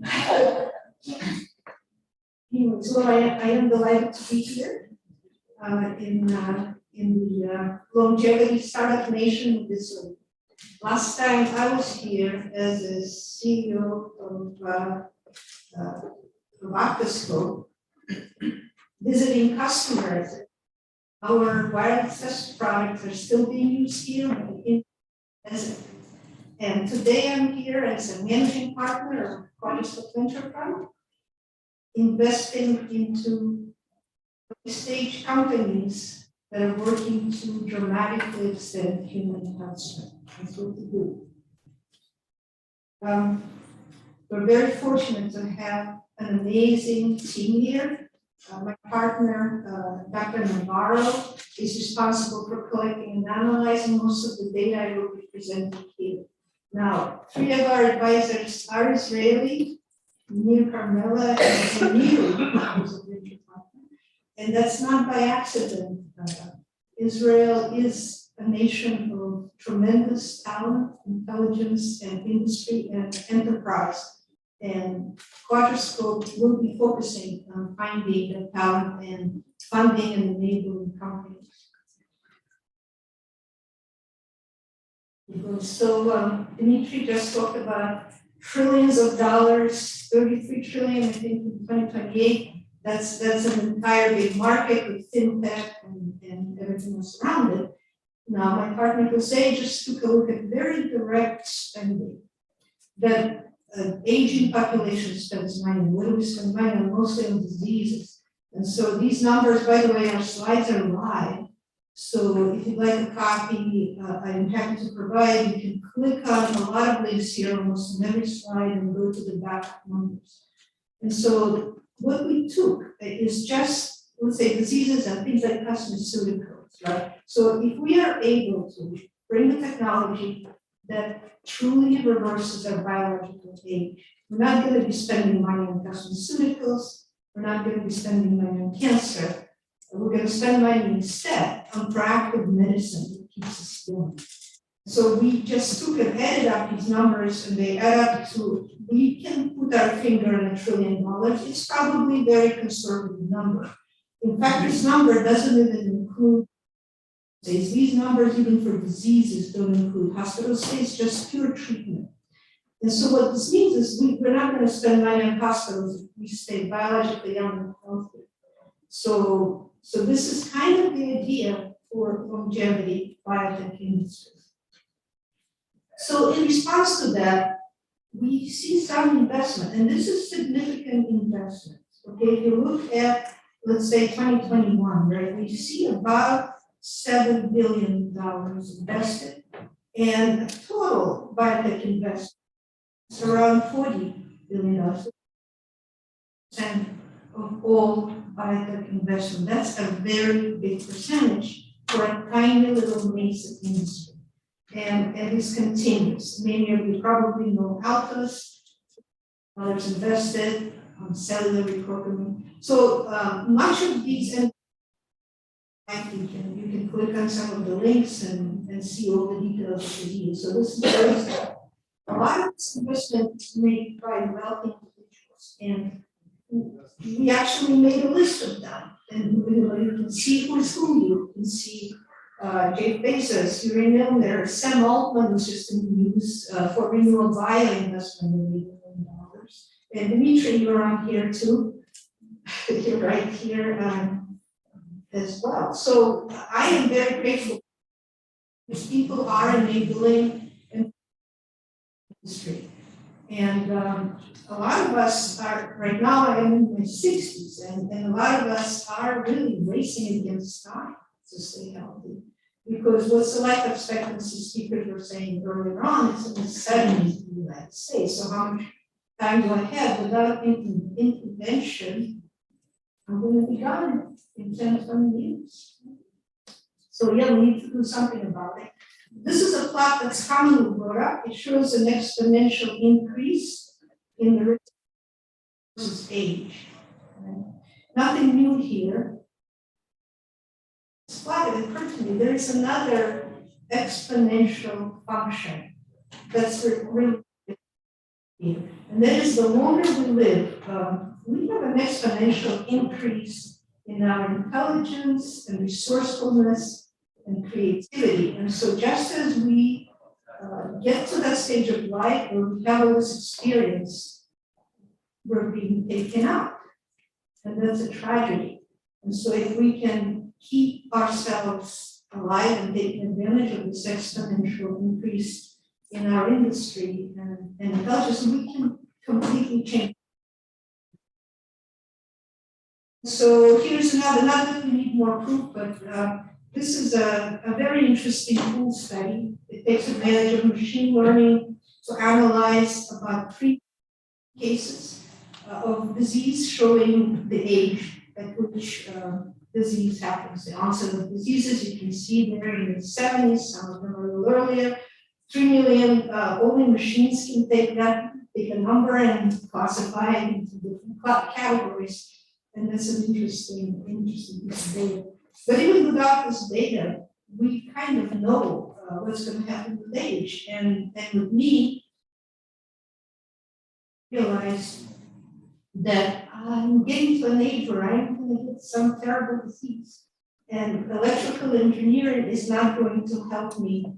And doctors are not going to help me because, we consider it normal. Well, it's aging, let's just prepare my wheelchairs in order and, get nursing homes built up, let's invest in that. And that's kind of a depressing thing to think about, but the doctors aren't going to help you. So I began to realize and say, I better go back and study some biology. That's my user's manual for my own body.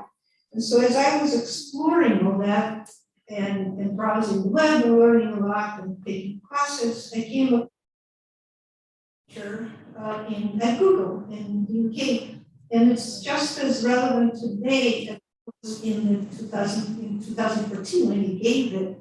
And it really turned around to be thinking about, well, let's fix the damage that accumulates in our bodies as we age.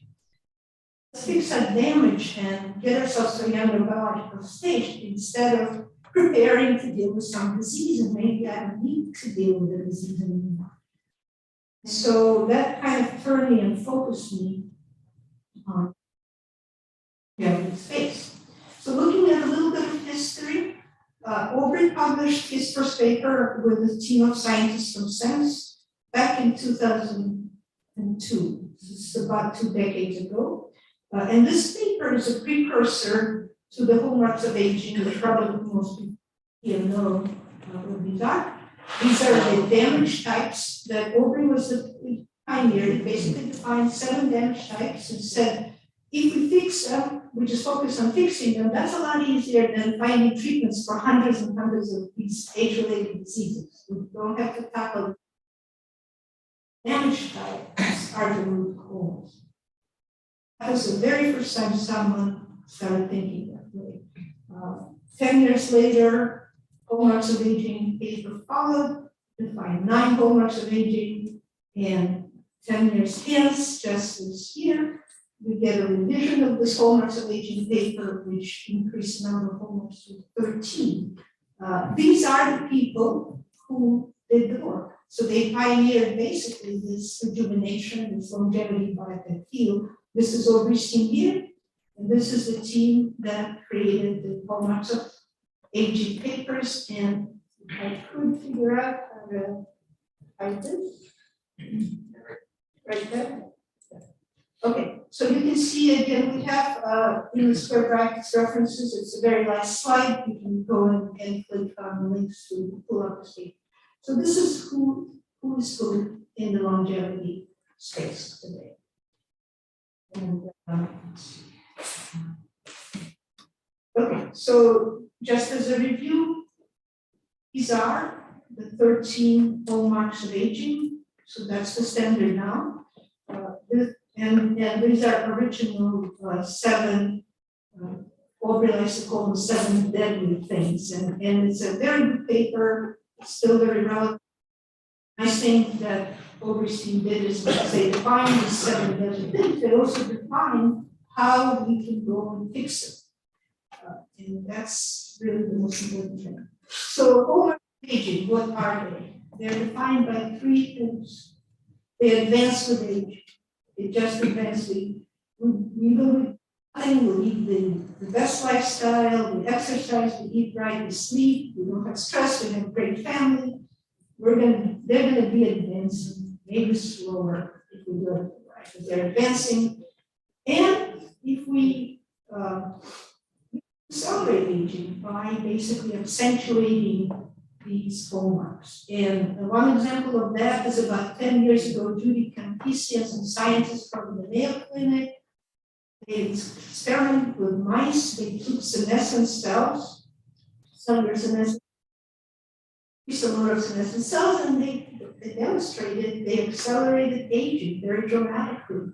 And then when they removed senescent cells, they were able to reverse aging. It was the first time we could see a hallmark in action. First, the most important one, the last one, is we can accelerate, stop, or reverse aging by treating these hallmarks. And that's what we need to do. That's what this industry is all about. Let's forget about disease, not forget about it, of course, but let's treat the root cause. Let's not need to get these diseases, so we have to treat them. We shouldn't have to treat them in the first place.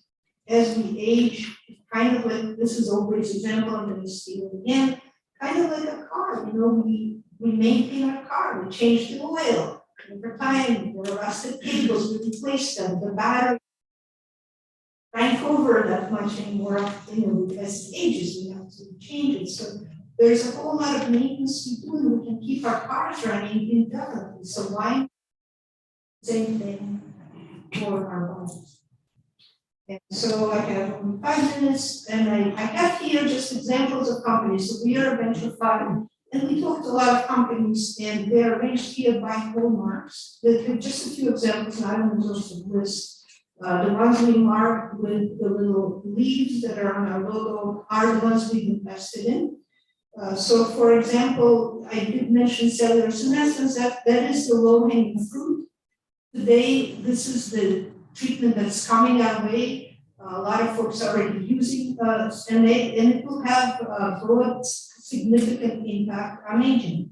Deciduous, for example, treats senescent cells, and they have developed to enable our immune system to get rid of them, just the way nature intended us to get rid of them, more precisely by enabling natural killer cells to recognize them.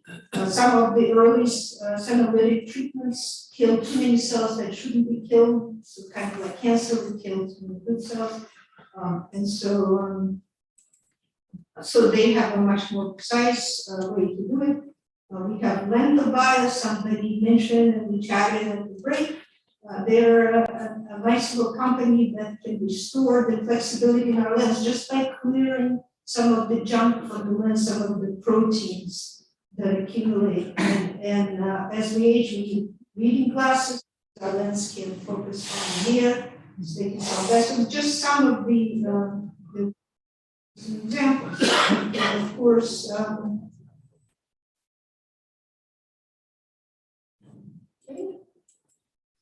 and these companies, of course, also have diseases. We treat the hallmarks, we're going to treat diseases.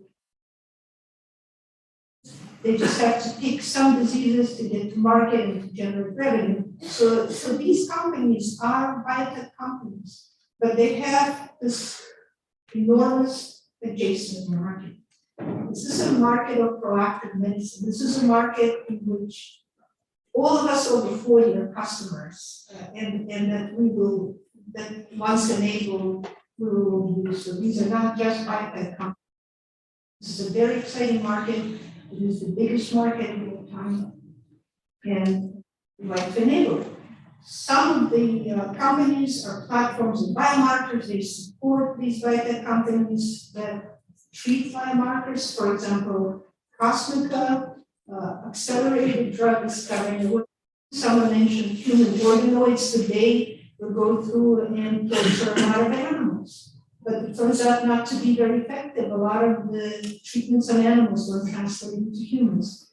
Cosmica works with organoids, and they are leveraging the science, the space science, that tells us that humans age much more rapidly in space due to radiation and microgravity.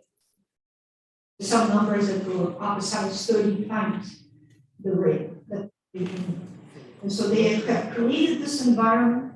It's fully automated. They can try treatments. They use microgravity radiation to accelerate aging and try various drugs. And so that's pretty exciting stuff. We have Alton, which is Alton Scientific, which is a company with an amazing team out of MIT. I think Dmitry mentioned machine learning, artificial intelligence. These guys, and I think you mentioned human avatar. That's what they're basically, they can take someone like me and completely model me through omics, through the history of my diseases. And machine learning can determine the optimum treatment for me, the optimum treatment for my longevity or addressing disease. So really exciting stuff going on. We're not going to do it without computers. So we talked about turn of the century, Aubrey publishing his 7 Deadly Things in 2002. So coincidentally, we started seeing some real scientific breakthroughs at the turn of the centuries. These are Nobel Prizes. This is what defines scientific breakthrough. All of these are for aging-related research. And I don't have the time because Mira already flashed the card at me. But if you page through these, what we did, we took and my partner mostly, because they did this, every single items. What is the treatment? So let's take program self-death. We use SMLA treatments I mentioned. They use apoptosis mechanism. And then we map to the hallmark. And then some of the companies, and again, you can click on also, it's about information. What do they do? We have 2 pages for every one of these prizes to get a little more idea. So Unity, for example, had an announcement just last year. They were able to successfully treat macular degeneration with their senolytics. So guys, these hallmarks are proving out in the market. And this is just beginning. And so you can picture this. We have a lot with telomeres, telomeres, going into telomeres. Again, another Nobel Prize, lots of companies doing cool stuff. And again, I won't have the time, so I'll just page through cellular reprogramming. And some companies here using stem cell, I induce pluripotent stem cells to turn our, we mentioned Altos, $3 billion from Unilever, Jeff Bezos, Bio is another cool company. A lot of stuff going on, you can kind of read about it. Autophagy, and this is an interesting one because Merck and Moderna had an announcement just a little while ago that they cured melanoma. First time, guys, this is a very big deal, and I watched the CEO on the news, and he was exuding happiness. This was a And the way they cured it, they have a vaccine that trained on cancer cells. But cancer cells do this immune privilege, and they can cover themselves with these floating antibodies. But Merck has a drug called Keytruda, which removed those floating antibodies and masked the cancer cells so that the Moderna vaccine could reach them. And one of our investments, Nanotix, is an amazing company. They have little nanots that can go in and do this much more effectively. So they are now going into trials with 3 major US hospitals, Mayo Clinic and Mass General Hospital, and but they're going to be looking with their nanos that can remove inflammatory particles and exploding antibodies that cover up the cancer's senescent cells. So that's amazing, completely new governance. So a lot of exciting stuff. I'm just going to end saying, look, there's a lot going on. These are all the journals just dedicated to just longevity biotech. You can click on all of them. You have obviously a lot of books coming out. We have longevity portals on the web. And of course, we have conferences like this one. And thank you, Ilia and the whole team for organizing it, especially in Israel. Please do more so I can come back. And thank you very much for having me.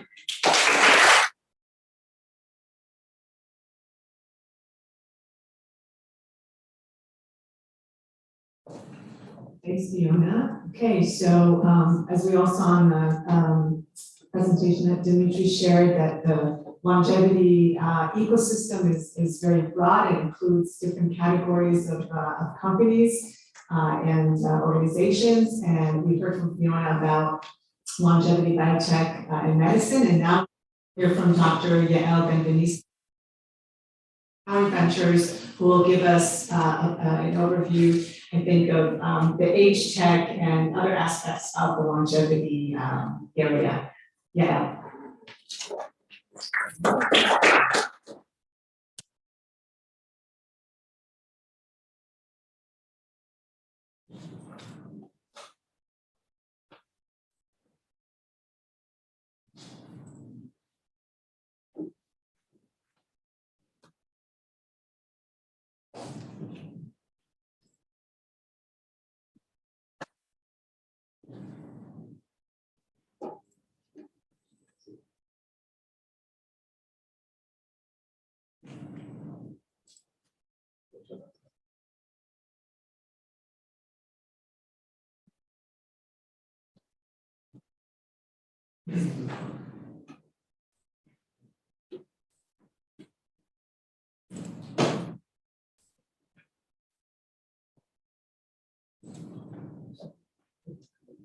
Okay, hi everybody. My name is Yael Benvenisti. I'm the CEO of Mediterranean Towers Ventures. I also represent Aging 2.0 in Israel, which is an international organization dealing with technologies and aging well. And I'm a board member of the Israel Gerontology Association. Of Mediterranean Towers Ventures, we are the first Israeli company that invests in technologies for aging well. We are part of the Mediterranean Towers Group, which is a publicly traded company operating in Israel, operating in the nursing home and senior members club. We, of course, all our portfolio companies have access to the Mediterranean Tower 30 years of experience. We run what we call in-residence program that gives entrepreneurs the opportunity to present their product or their service with our residents and staff. We run what we call reverse innovation hub, meaning that our residents will give feedback to the companies about their product, not just the companies that bring the product into the residents. And we are part of the ARP Investor Collective, American Association of Retirement People. So we all know this slide about the parameters that influence lifespan and healthy lifespan. But I think that we cannot research only each part of this diagram by itself. The goal is to extend the number of healthy years, but and not only the interaction between these factors is important, but also the contribution of each factor to the process. We, in our fund, our goal is to promote home use non-invasive technologies, collect data, and proceed with the other elements from the previous slide. The data, and we will create rules to become prediction medicine. Only when we will have these rules, we can move forward to prevention, meaning creating rules from. I gave here a few examples of Israeli technologies for aging well. The first one here is Vaiyar. Vaiyar is a sensor that will monitor one's behavior in his home. The second one is Vital Alerter, which will monitor one's physical parameters. The third one is MediSafe. MediSafe is a company that will monitor medication management. And the last one that I will elaborate a little bit more is called Olive Diagnostics. Olive Diagnostics will monitor and diagnose your urine. So, talk about predictive medicine, but I think that the next step will be talking about proactive medicine. And I want to emphasize the difference between the two. Prevention medicine is focused on identifying and minimizing risk factors of diseases before the vaccination, if you do regular health screening, if you adopt lifestyle modification, like starting exercising or avoiding smoking or using alcohol. But when we move forward, actually going one step backward, because proactive medicine will be focused on identifying potential health issues and taking actions to address before they will become more serious, before they will become risk factors. For example, doing some genetic testing and doing more personalized healthcare plans, creating personal rules to the risk factor that we talked before. And now I would like to give you 3 examples of Israeli companies. The first one will be diagnostics that I took before, that will analyze your urine.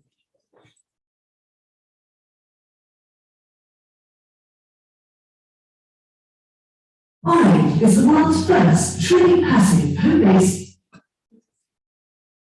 urinary diagnostic solution. It can early detect a wide range of health problems and diseases before symptoms appear, including urinary tract infections, kidney stones, bladder infection, heart failure, dehydration, and constipation.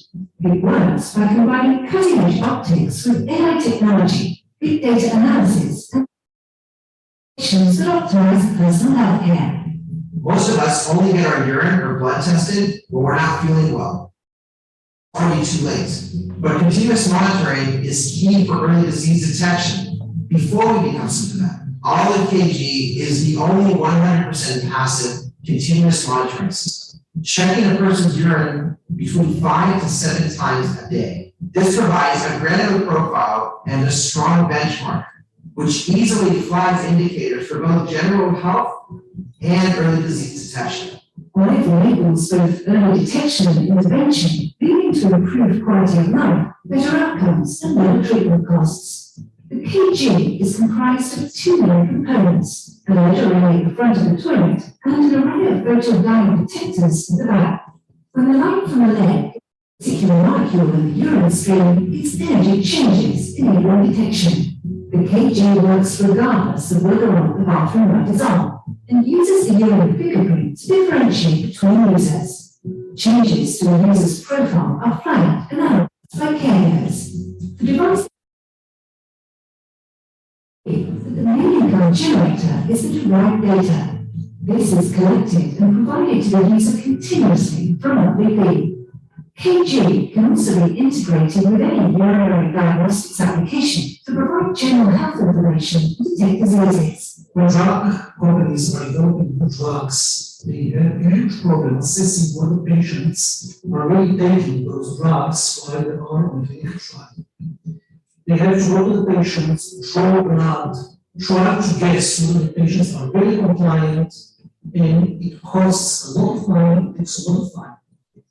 All of the is issued and creates a new model for clinical trials assessing drugs. Our intention is to place oil in every toilet in the world. Don't miss out on this unique opportunity.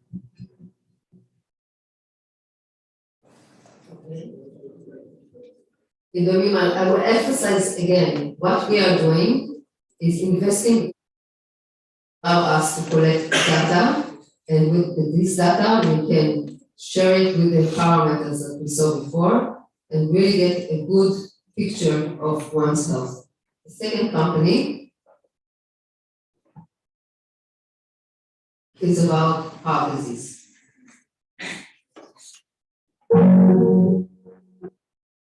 Nearly half of all adults in the U.S. suffer from hypertension, with many taking medication for their hypertension. Hypertension is associated with greater risk for heart disease and stroke, which are the leading causes of death in the U.S. Blood pressure naturally rises and falls throughout the day, and a single reading during a doctor's visit may not give a clear picture of a patient's health status. In a clinical trial to assess the effectiveness of a medication designed to lower blood pressure readings are taken at most once a day, and many times less often. The bi-week wrist monitor is more like a watch and captures 12 real-time cardiopulmonary vital signs, including continuous blood pressure, oxygen saturation, respiratory rate, and pulse rate. In a clinical trial, the wrist monitor can continuously record blood pressure while the patient is conducting their usual activities. This means that a patient's natural variation in blood pressure will be recorded, plus any extreme highs or lows generally missed for the occasional readings. This enables the metadata sensor cloud clinical trial to collect continuous blood pressure data from anywhere, resulting in significantly more data on the patient's health and improved understanding of the effects of the medication being investigated in the clinical trial. The BioBeat risk monitor data is tightly integrated with metadata sensor cloud, a powerful data ingestion engine that supports continuous patient data collection from a growing array of medical-grade sensors. This innovation will improve patient experience and simplify clinical trial data collection and analysis. Sensor Cloud ingests both raw data as well as metrics directly from the device provider. This data is stored in its native form and is transformed to a common model used for a wide variety of analytics and visualizations. Metadata can combine objective sensor data with a patient's clinical and subjective self-reported observations for a true representation of the patient's real-world experience and quality of life. Metadata's approach is the first of its kind and is uniquely positioned to help develop greater clinical insights that can deliver new therapies. Sensor Cloud presents an innovative opportunity to virtualize clinical trials and digitize the human body as a step of a digital twin in healthcare.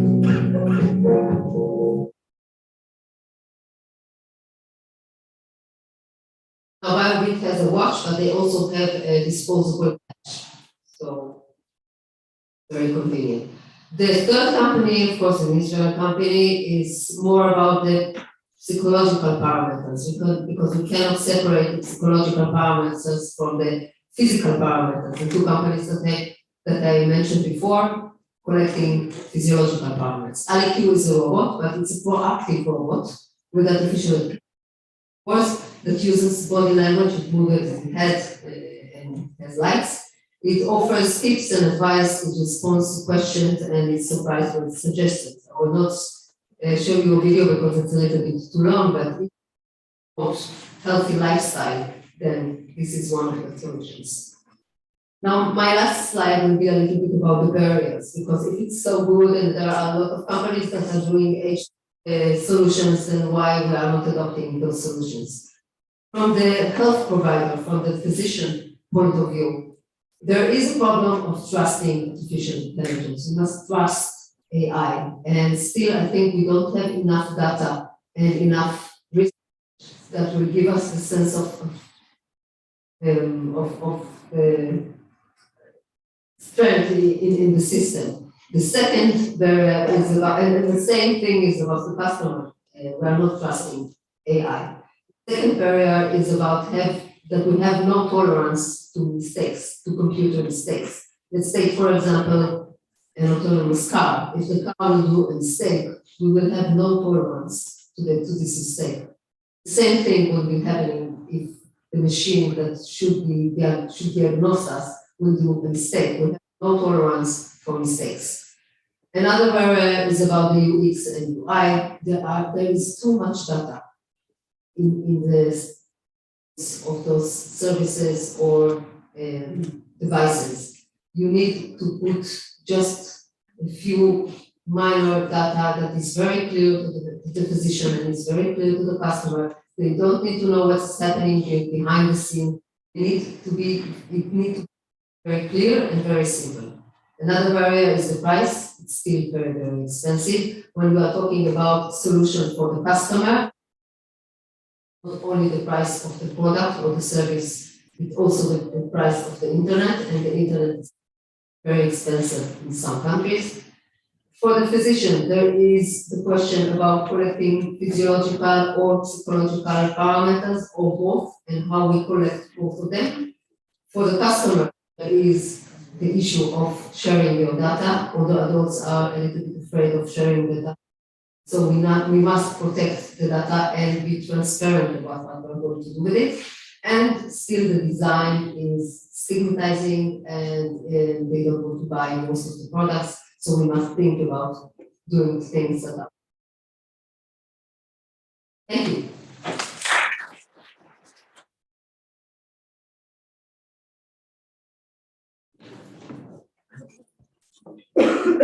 Okay, so I think I have some good news and some bad news. Which would you like first? Bad news. Let's start with that.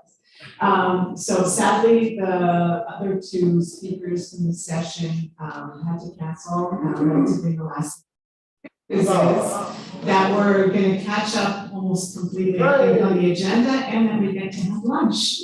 So thank you for your attention and enjoy your time over lunch. Any other announcements, Ilia? Or when do we need to get back here? Chair, please be back here by 2 o'clock. So we have a prolonged lunch and a lot of mingling. That's what we're here for, to meet people, to build the community. Please, lunch, community, and 2 o'clock. Welcome.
I agree that we will be able to find therapies for individual diseases, but when we talk about treatment for the basic biological process of aging, then this will not happen through therapies or individual treatments that many of us have in mind today.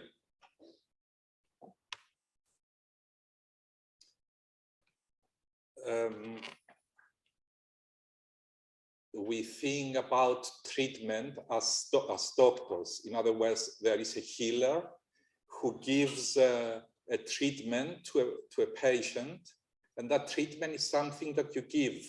It could be in the old times, they used to talk about the fountain of youth, in other words, water, or special treatments through secret mystic things, or a pill, a tablet, an injection.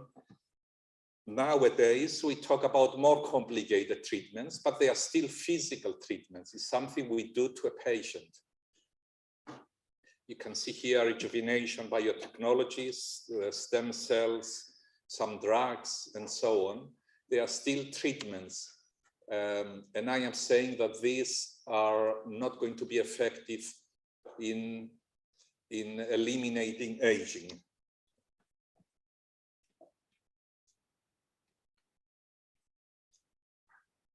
So we need to start thinking about something more abstract, not necessarily as something we can touch or see.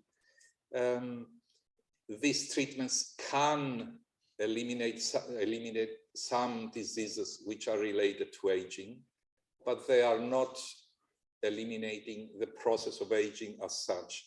And that's why we are not able to find a treatment. We've seen before all these efforts of people trying to find treatments against aging, and 10 years, 20 years, 50 years, we still don't have any treatments that people can take and stay young. And I think we'll never have such a treatment. And the reason is that we can talk about it biologically, but when it comes to using it in society, in real people, then we have all sorts of problems, because I'll explain some of the reasons in a minute. But that is not all bad news. I think aging will be eliminated. In other words, we are going to be able to live without aging until we die from something else. So we can live without chronic degenerative diseases. But we may die from an infection or from an accident or any other cause of aging, any other cause of death apart from aging. This will happen whether we like it or not, because that's how human evolution is. That's how society progresses. We'll see some of the details. So the first thing that we got wrong is that the human body is a machine. And if something breaks in the human body, it's the equivalent of something breaking in a car, and we change it and we have good health. That's wrong. That's a very simplistic way of seeing the human body. The human body is not a machine. I'll mention a few examples in a minute. And then even if we do come up with treatments, these will not be usable by the general public. Maybe a few people can use them, but not the general public in general. So we see here just a small example of what happens in the biology of signaling pathways. We tend to think in a mechanical way. In other words, we give a drug, and this can affect the receptors, and the receptors can have an output. But it's not, in reality, in the human body, it's not like that. It's much, much more complicated than this. just a single receptor may have up to 2 billion different configurations. Imagine that, 2 billion configurations. So it's not just one configuration of a receptor and we give the right drug and this responds in a way we want it. It's more like a cloud, like an ill-defined configuration.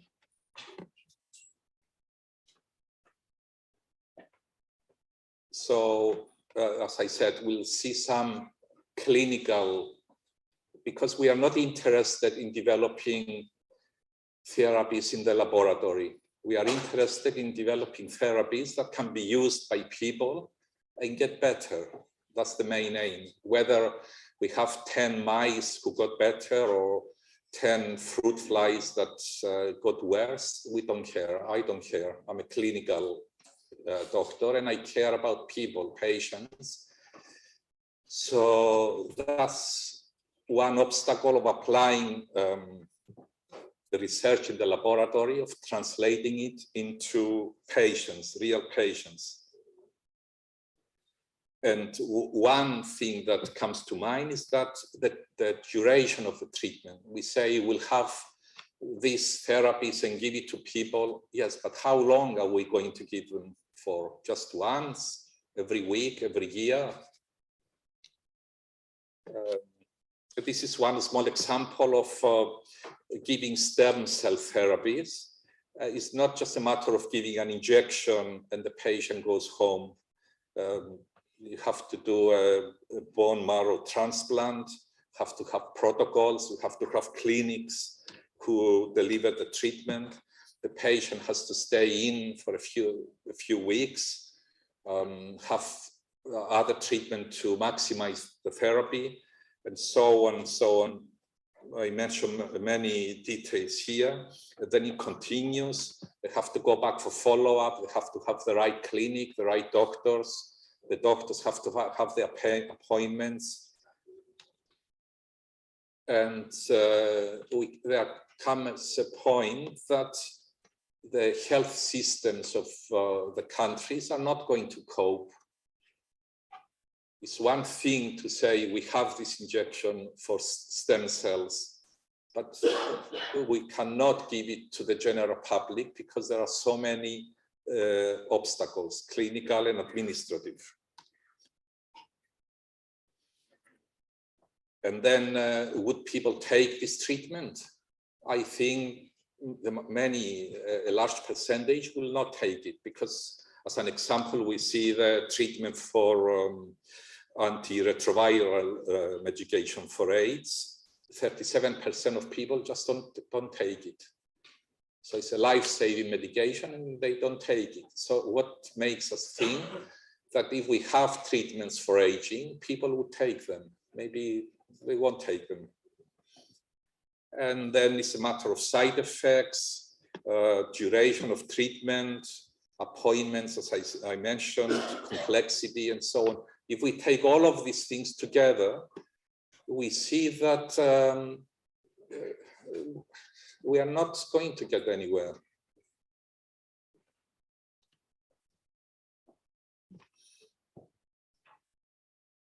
So we are going to have a life of just going to the hospitals, going to the clinics every day, having treatments, having tablets, having injections, and our life would be just a nightmare of going from one hospital to another. I don't know if anybody can counteract this argument, but if you think about it, that's how it would be. So I'm suggesting to live, okay, work if you want to work on these therapies, yes, and but start thinking about an abstract way of defining aging. And I think this abstract way is coming on its own through modern evolution of society. So technology is increasing. We are becoming humans who are embedded in a technological environment. This environment stimulates our brain. And it makes our brain and our place in this society more complex. So if we have information from a digital environment which comes constantly to our brain, that means our neurons are getting stimulated in a positive way. And this is a hypothesis I developed, saying that this stimulation of the brain through technology, constant technology all around us, this will cause biological changes in the body, in the brain mainly. It will stimulate the neuronal stress response. So if we put our brain under positive stress, not negative, not too much, some stress to activate our mechanisms, these will create substances. I mentioned a few examples here, which attract repair resources to make the neuron live longer. So when the neurons of our brain live longer, it means that we live longer as well. And that's something that will happen because that's where our society goes. It's not something that we have a choice on. It will happen necessarily. So as a first part, I'm arguing that physical treatments will not eliminate the process of aging. And as a second part, I'm suggesting that if we engage with technology, get involved with upgrading our brain with information that requires to act, then this will have a positive effect on all humanity. And we'll start seeing signs that we live longer at the expense of having children. So that's one answer to the overpopulation things. The longer we live, the less children we have. And I will leave it at that. Thank you very much.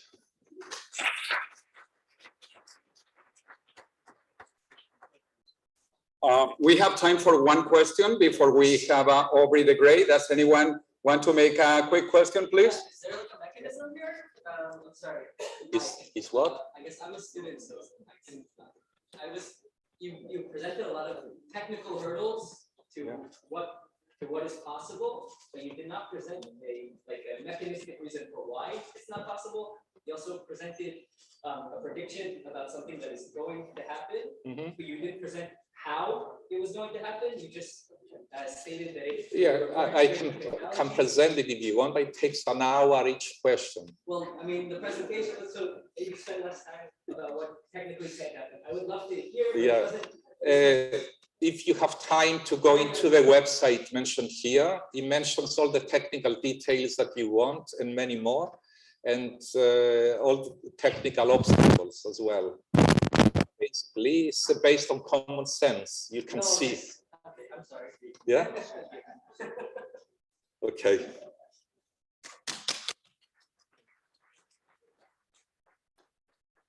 Okay, thank you so much. Now we have Aubrey the Great in the Zoom, if the technical people can help us to put it online. And I'm very happy that Aubrey will be with us. I helped translate his book into Spanish. You know, his fantastic book, Ending Aging, is already 17 years old. And this is the Spanish edition. And now we have Aubrey the Great. That's his presentation, and he's online. So Aubrey, please say hi, and it is your time.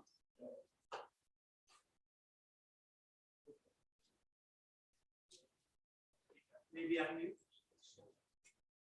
Where? I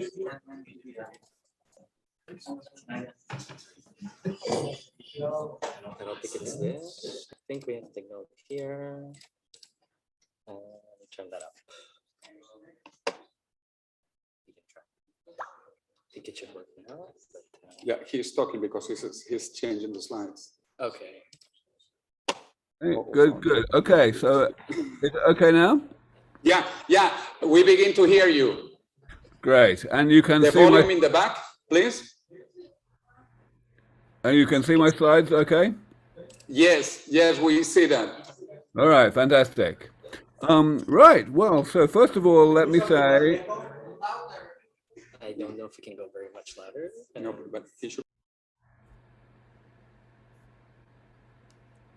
Everything okay? I can hear you are still doing things. Hello, hello?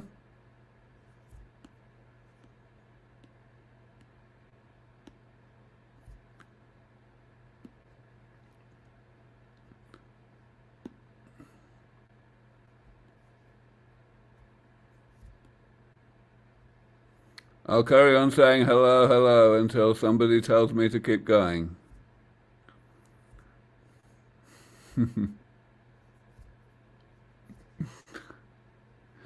I can see that my friend near Barzilai is feeling grateful that he is speaking after me, after all of these technical problems have been fixed.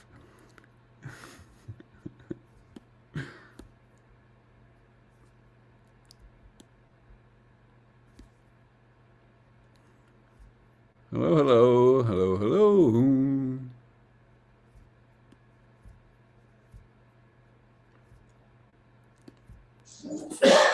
All right, that sounds like noise. All right, are we in?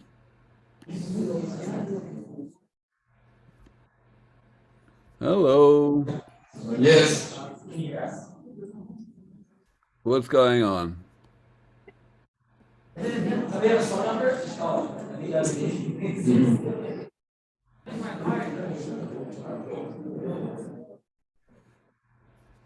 Hello. So if he doesn't find the video, I don't think we need it because we can see his PowerPoint and we can hear him talking, but we need to raise the volume of his voice.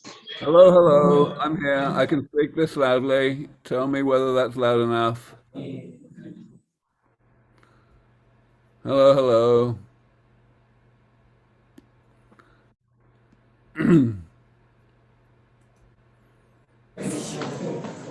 Would you like me to? One option is that I could sing.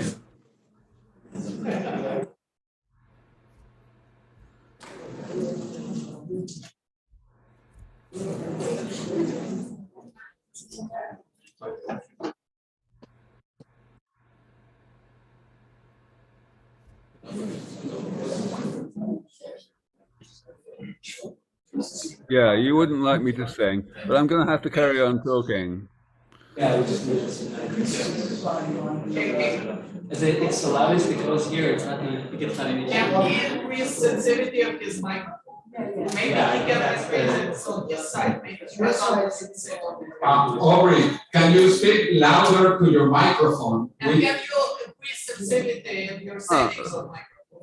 Or just speak louder in your microphone. Give me a moment. Let me see if I can increase the volume of my microphone. I may be able to do that. Let me just see what I can do. Input volume, right. Okay, is that better? Yes. Is that better? I'm speaking louder. Okay, it's a little better, not too much better.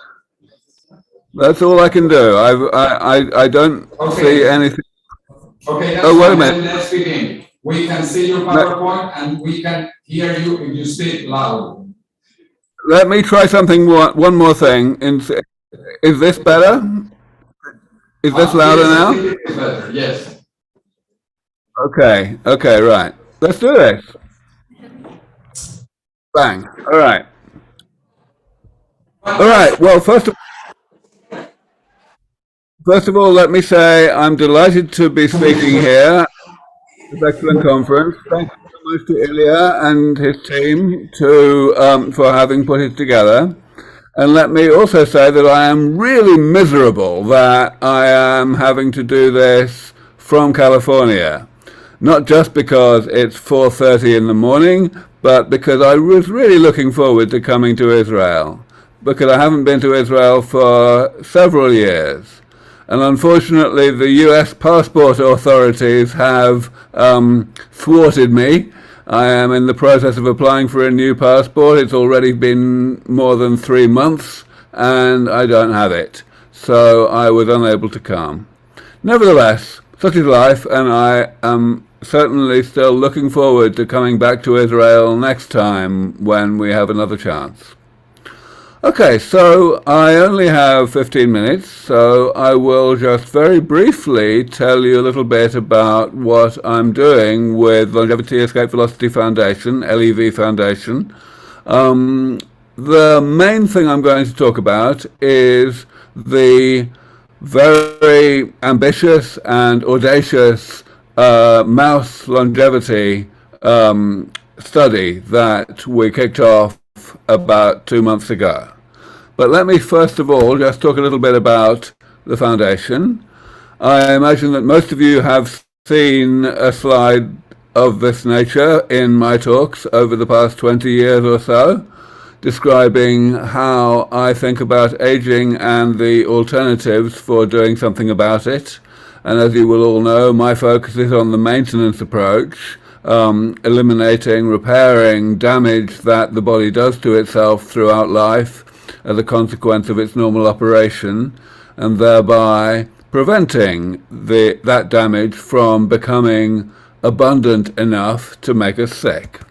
And as you will all know, I have for the past 20 or more years been discussing a classification of the types of damage that the body does to itself, which is described on the left-hand side of this table, and which is motivated by the right-hand side of this table, the various types of approach, the strategies for repairing each of the various categories of damage.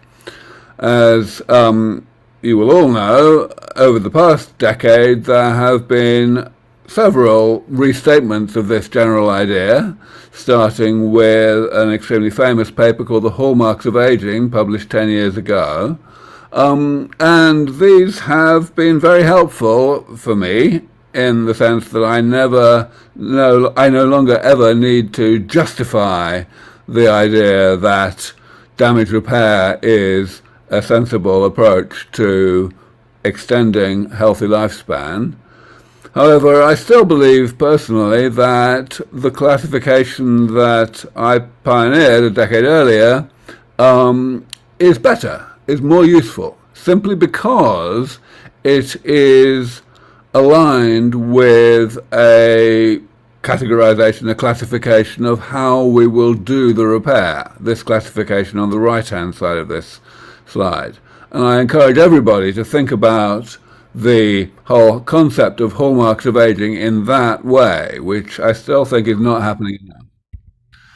Nevertheless, the main thing I want to focus on today is the fact that damage repair has a vastly greater potential to postpone the health problems of late life than slowing down the creation of damage, which is, of course, the paradigm that dominated gerontology over the past century.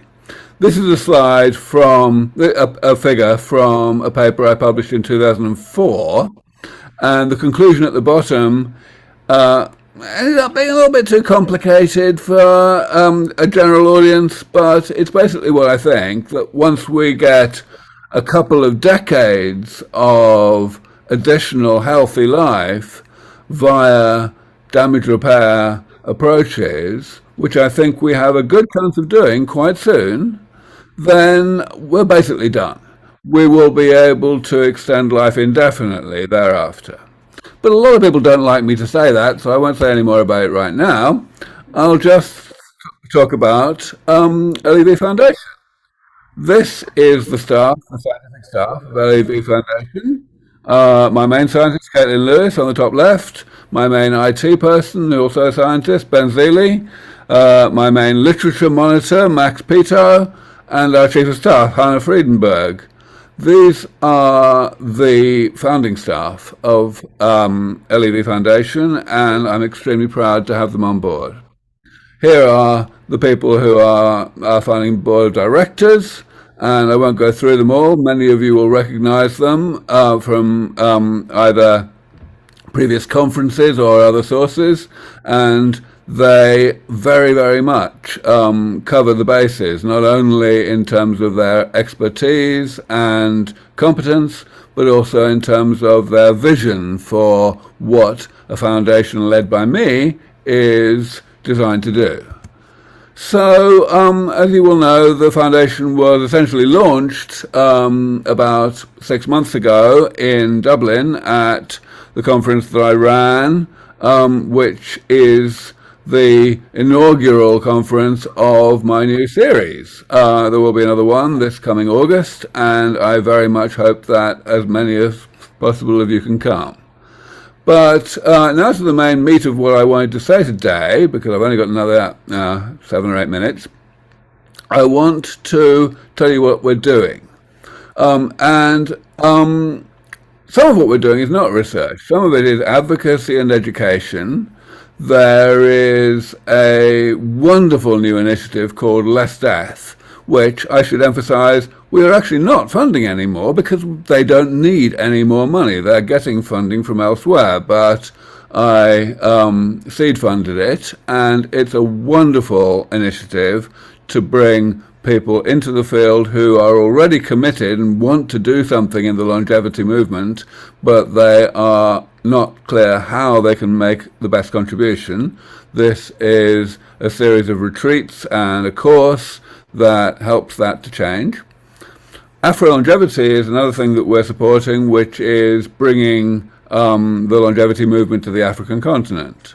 And we're also doing a whole bunch of stuff in terms of lobbying and advocacy with 2 organizations, the Alliance for Longevity Initiatives, which is a lobbying organization, a 501c4, and also the Health Span Action Coalition, which is focused on a more general audience and is bringing in all manner of different constituencies in a massively effective way.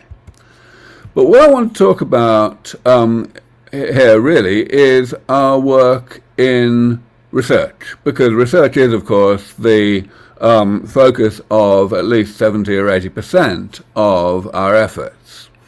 And what we feel is that the main thing that's missing right now from what everybody else is doing is we're not doing enough work that is, first of all, lifespan experiments in the lab in mammals, so that means basically mice. Secondly, it needs to be late onset interventions, interventions that are initiated when the mice are already in middle age. Thirdly, it has to be combinations of those interventions. In other words, not relying on some single magic bullet, which very, very nearly certainly doesn't exist. And finally, that these interventions must not be restricted by just experimental convenience. A lot of people have felt that they've just don't have the option to do anything outside of dietary interventions. And we say, if you excuse my French, fuck that. We need to go further. We need to do stuff that involves injecting mice if we really want to do rejuvenation comprehensively. So that's the main thing we're doing. We're doing an experiment that's costing us $3 million. It started a month or 2 ago, and it involved 1,000 mice being given various combinations of 4 different rejuvenation therapies. We have, of course, no idea what's going to happen, but we do know that that's where the field is now at, that the field needs an experiment that is this audacious, this ambitious. And so we feel that this is the right thing for us to be spending our money on and to be our flagship project.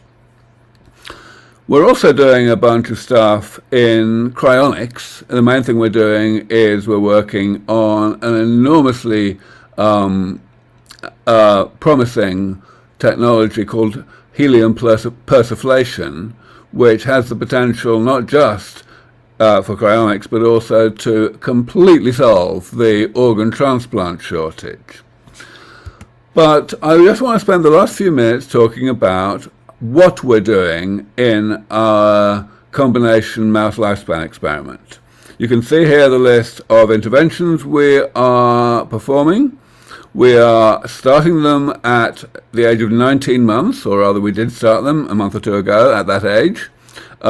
We want to extend both mean and maximum lifespan by a year, which means we want to take mice that are not already on their way, like at death's door with like a month to live, which some experiments recently published have looked at.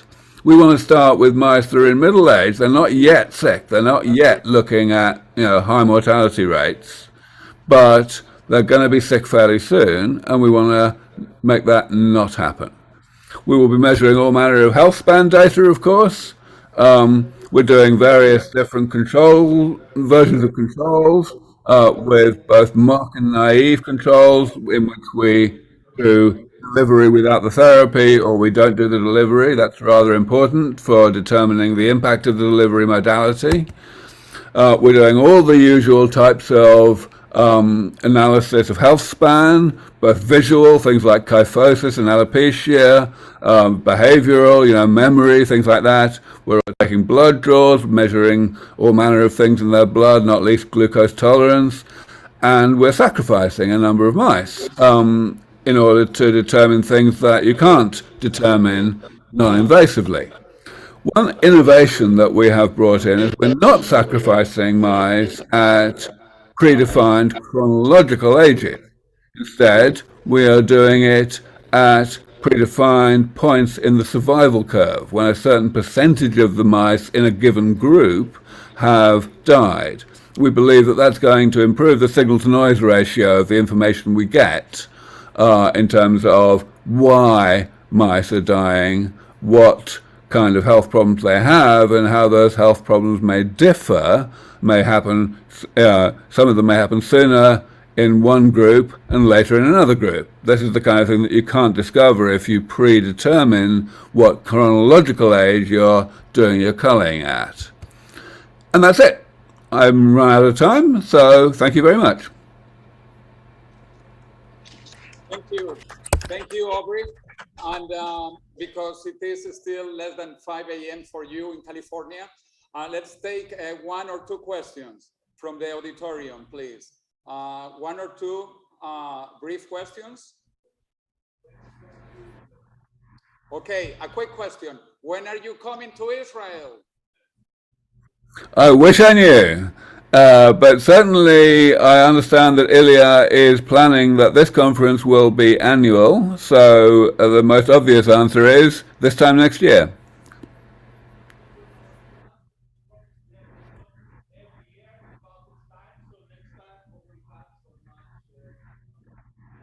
Beautiful. Second question, a brief question.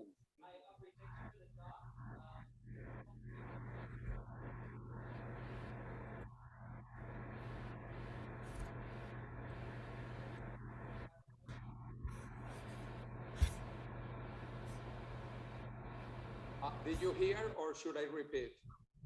I didn't hear anything. Please repeat. Okay. If you are considering starting the treatment with the mice earlier, instead of when they are 1 year old, like when they are 6 months old.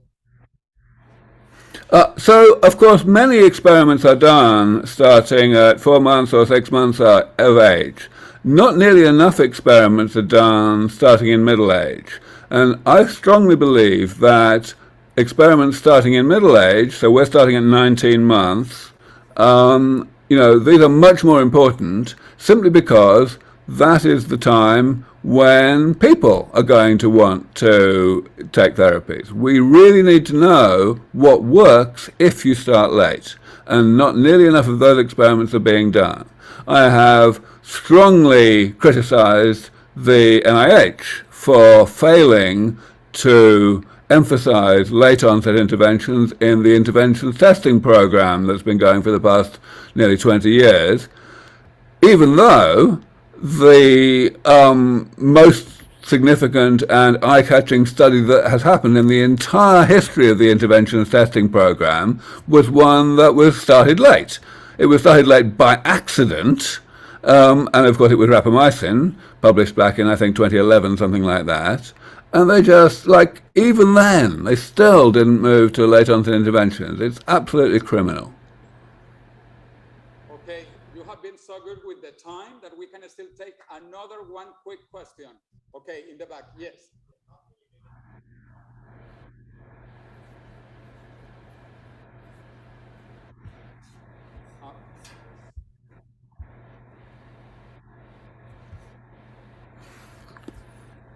Go on, Jose, repeat the question, please. Yes, how do you take into consideration the environment when you do these experiments with mice, like the food, pollution, movements, all the environment where the mice are located? That's a fantastic question. And let me first of all emphasize that the study that we've just initiated is intended to be just round one of an ongoing program of studies of this nature, with different interventions being done in the future in different studies, in different rounds. And one of the things that I'm very hopeful that we can do is an extremely aggressive enrichment of the environment of the mice. Largely this arises from work that's never been significantly published that comes out of the group of Tom Kirkwood and Thomas von Sklanitzy in Newcastle, England, in which it was found, more or less by accident, that just because they happened to have a senior mouse technician who really loved his mice, that really extreme environmental enrichment, where you change the toys in the cages twice a week, and you play with the mice and so on, this could extend the lifespan of mice by at least 6 months, which is like, I mean, it's crazy. It's like 2 mortality rate doubling times. It's like twice as much as calorie restriction. It's just insane, and it's never been properly studied. Beautiful, Aubrey. We are going to give you a big, big applause. I hope you hear it. I heard a bit of it. Thank you. If you don't fall asleep. Got it. Thank you so much, everybody. Okay, wonderful. Since we actually have Nir and Stephanie, let's go with them. I also have my presentation, but we have the other people connected. So these are short 15-minute presentations. So Nir, we all see your beautiful face. So Nir, you go live. So welcome back to Israel, even virtually. You are on, Nir. Terrific. Sorry, this is not where I wanted to start. Can you hear me? Yes, beautiful.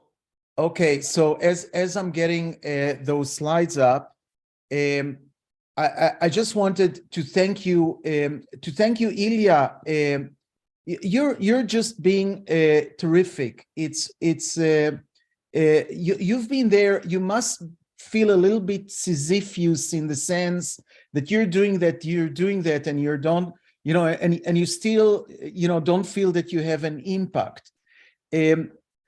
For you guys to know, Ilia dragged me just before COVID to the Prime Minister of Israel office and we spoke with the economical advisor of the government, and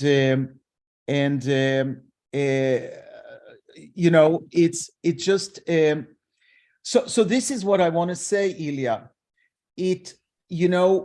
First we have to get to more people, and you're doing that. But second, the first date is not enough. I find that you need to get those people 3 times until it clicks. What we have is a concept that people don't intuitively feel, okay? The concept that we can do something about aging. So don't be discouraged, we'll get there, and thank you for your effort. I have a short presentation, and I want to make a 5-minute background and then 2 provocations that we can discuss later. So first of all, look, you have to remember that life expectancy of humans through our evolution, maybe 100,000 years, life expectancy was between 20 and 30. It's only in the last 150 years, so it looks like such a sharp rise, we extended human lifespan by about 2-3 folds. It's declining in the United States. It's 76 years now. But Israel, at least for men, it's and depending how do you read the data, Israeli men live the second longest lifespan in the world after Japan. So we've been doing amazing things, but this deal got us age-related disease that have never been there before. People didn't die from diabetes, heart disease, cancer, all those diseases that we have. And what happened to us when we get to the age of 60, we're starting to get disease after disease, treatment after treatment, accumulation of all those, and bad quality of life. Listen, a lot of what we've done was prevention, right? Harness the agriculture, clean the water, build sewers, vaccination. So we have done this thing, and we have to think on prevention as a major thing, not only, but a major thing we should do. And what we are really trying to do is to create a new history. We don't believe we need to be stuck like that. And we have made progress, but there are 3 things to remember. First of all, that aging has biology. I mean, we all know, right? We know here on the screen who's older and who's younger. But more important, it's this biology that drives diseases, okay? You can be born with genes for Alzheimer. You can have ApoE4 homozygosity, which means that at age 60, 70, you have Alzheimer and you'll be dead at 80. But when you're born, you don't have cognitive decline, not at 1 year, not at 10 year, not at 50 year. It takes the biology of aging to bring this disease, and it's true for every one of the others. But the more important point is that aging can be targeted. So it can be delayed, and in some cases can be stopped and reversed. And as Aubrey said, and he had contribution to this concept, that there are those hallmarks of aging, which I'm not going to tell you or talk about them, but the point of hallmark, to be a hallmark, you have to show that something changed with aging, and that if you target that, your animals live healthier and longer. And the interesting part of those hallmarks, and you see here all the lines interconnecting them, that you don't need to change all of them to get an impact. You change one and you get effects on others. So this is something really good to start with, and it has lots of implication also for industry and for clinical studies and others. But anyhow, targeting any of those hallmarks result in extension of health span, and I agree that health span is really what we're trying to do, but also lifespan, because it's kind of the same mechanism. If you're not going to have a disease, you're going to live longer. I call it a side effect. Maybe you cannot afford it. Are there drugs that targets the hallmark of aging? The answer is that all the drugs that we know are gerotherapeutic are targeting the hallmarks of aging. In fact, if I take metformin, for example, metformin targets all the hallmarks of aging. And let me be very conceptual and tell you what's happening. If you're a true gerotherapeutic, you're doing something that takes an old cell or an old organ or an old body and make it younger. And if that happens, you're correcting lots of abnormalities that we can measure. And those are abnormalities that are happening to hallmarks. So here, if metformin is in the center, we don't know what it does primarily, but eventually all those hallmarks are changing. And from a clinical point of view, with clinical studies and lots of association study, it's been shown that metformin prevents diabetes in non-diabetic, it prevents cardiovascular disease in diabetics, prevents almost all age-related cancers in 250 studies, prevents cognitive decline and Alzheimer's, and prevent mortality in both clinical studies and other studies. So there's a strong literature to suggest metformin biologically does something with aging, and because it's been around for so many years, we know there'll be lots of clinical studies and association study that shows that. Also, I want to make sure that you understand that metformin has been 80 years in use. It was used primarily to prevent flu in the 1920s, 1950s, malaria, arthritis, and it's then that it was noted that it decreases glucose in diabetic patients. So it was kind of hijacked, but it's a generic drug, it's cheap, and if that will be formally an aging target, a gerotherapeutics, it wouldn't be expensive. In fact, healthcare providers will have benefits of using that. This is in responding to somebody who said it's only for rich people. So why metformin is not approved? Metformin is not approved. By the way, anybody can repurpose metformin, and many people are taking metformin. But FDA doesn't recognize aging as a preventable condition, and because of that, healthcare providers do not have to pay their clients. And if that happens, pharmaceuticals that need a business plan will not develop other drugs, combination of drugs, and make it better. And that's why we are launching this study that's called TAME, where we're going to take elderly people, 65 to 79 years old, 14 centers around the United States, and we're going in a placebo-controlled trial to show that we are basically changing their health. So the concept here is that we don't know, we're agnostic to what disease you're going to go to get next. If your mother was a diabetic and you're obese, you're going to get diabetes, but it doesn't matter for us because aging. 5 minutes. 5 minutes. How many? 5 minutes. Okay. So we're going to target aging, and for every disease that you're going to get, we'll see in time if we can prevent or delay it and get an FDA approval, which will make the pharmaceuticals come over. Now, I want to end by saying metformin is not the only drug available. Sorry, so that's still not the end, but we have published this paper, and you can look at it. There are at least 10 other drugs that we made a lot of inquiry about and showed that there are also gerotherapeutics that can be repurposed. And metformin is actually not the best one. The best one is SGLT2 inhibitors. So just out of curiosity, you can go and see that any of those drugs is a potential gerotherapeutic, so that when we have permission to go into gerotherapeutics, it will, we have a possibility. So I want to end by this concept. Our life expectancy as humans is 115 years. That statistically, people have lived longer.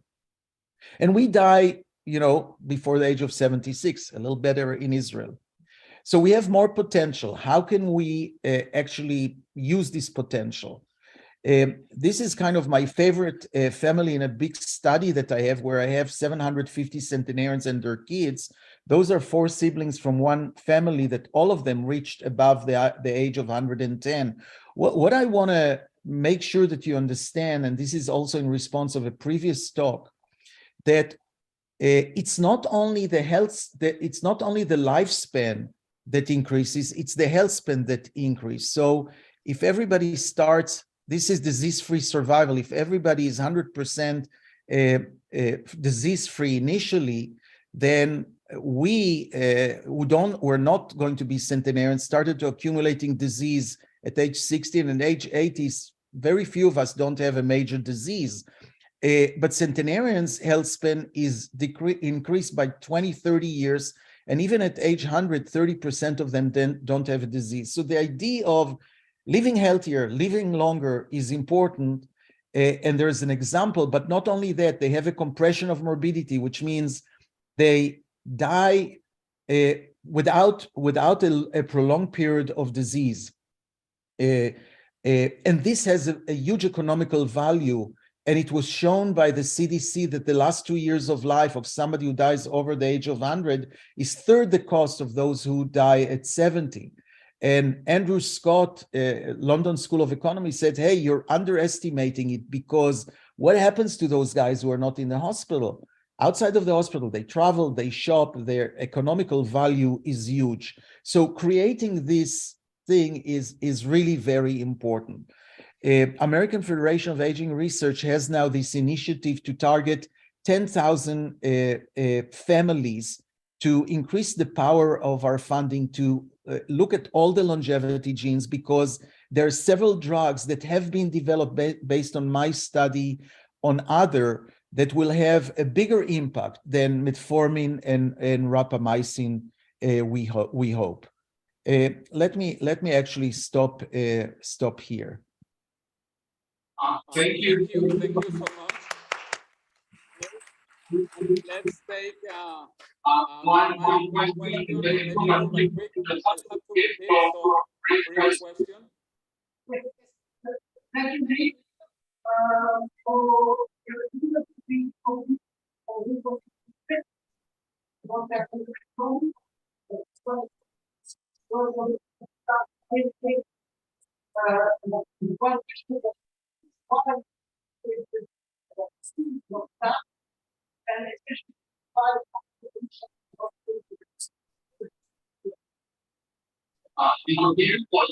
I didn't hear that. Please repeat.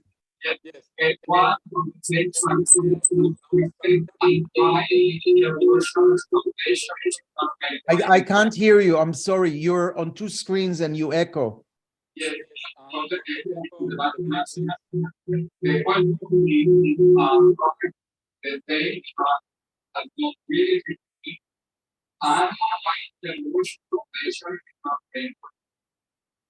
I really didn't hear that. I heard age. If the question is at what age you started gerotherapeutic, it's a very important question. It's longer answer. Let me repeat again how we fix it. Why the TAME trial has not started, and why Evolution Foundation is not paying for it. Evolution Foundation is committed. Can you hear me? Evolution Foundation is committed for third of the money, and we're trying to get the rest of it, because, which by the way is very important. It's very important for a non-profit project to have one major lead, and they're not going to pay for all of that. We need the rest of the money, but we cannot start this study until we have the money, because we cannot recruit somebody for a 5-year study and say, I'm sorry, we are out of money. So the IRB would not let us go. So we are in a desperate need, and we're going all over. There are some people, I think, that are...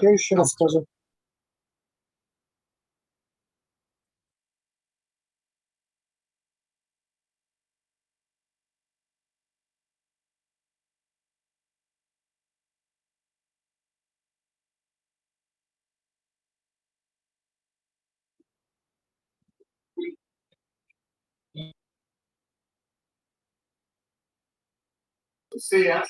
They're really happy to have been connected from the US and to represent the life and the policy of the Special Foundation. But very.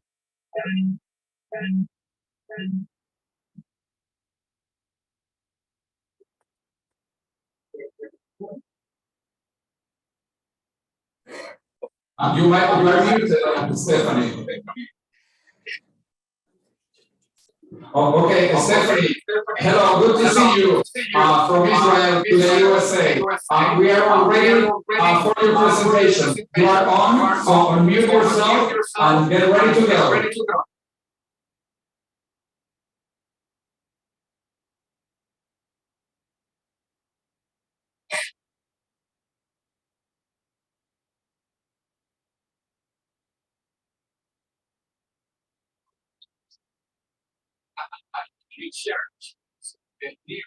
Sharing the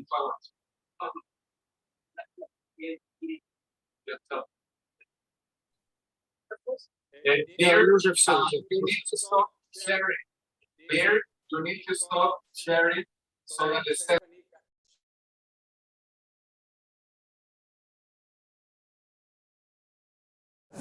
Here, you need to stop sharing your PowerPoint so that Stephanie can share.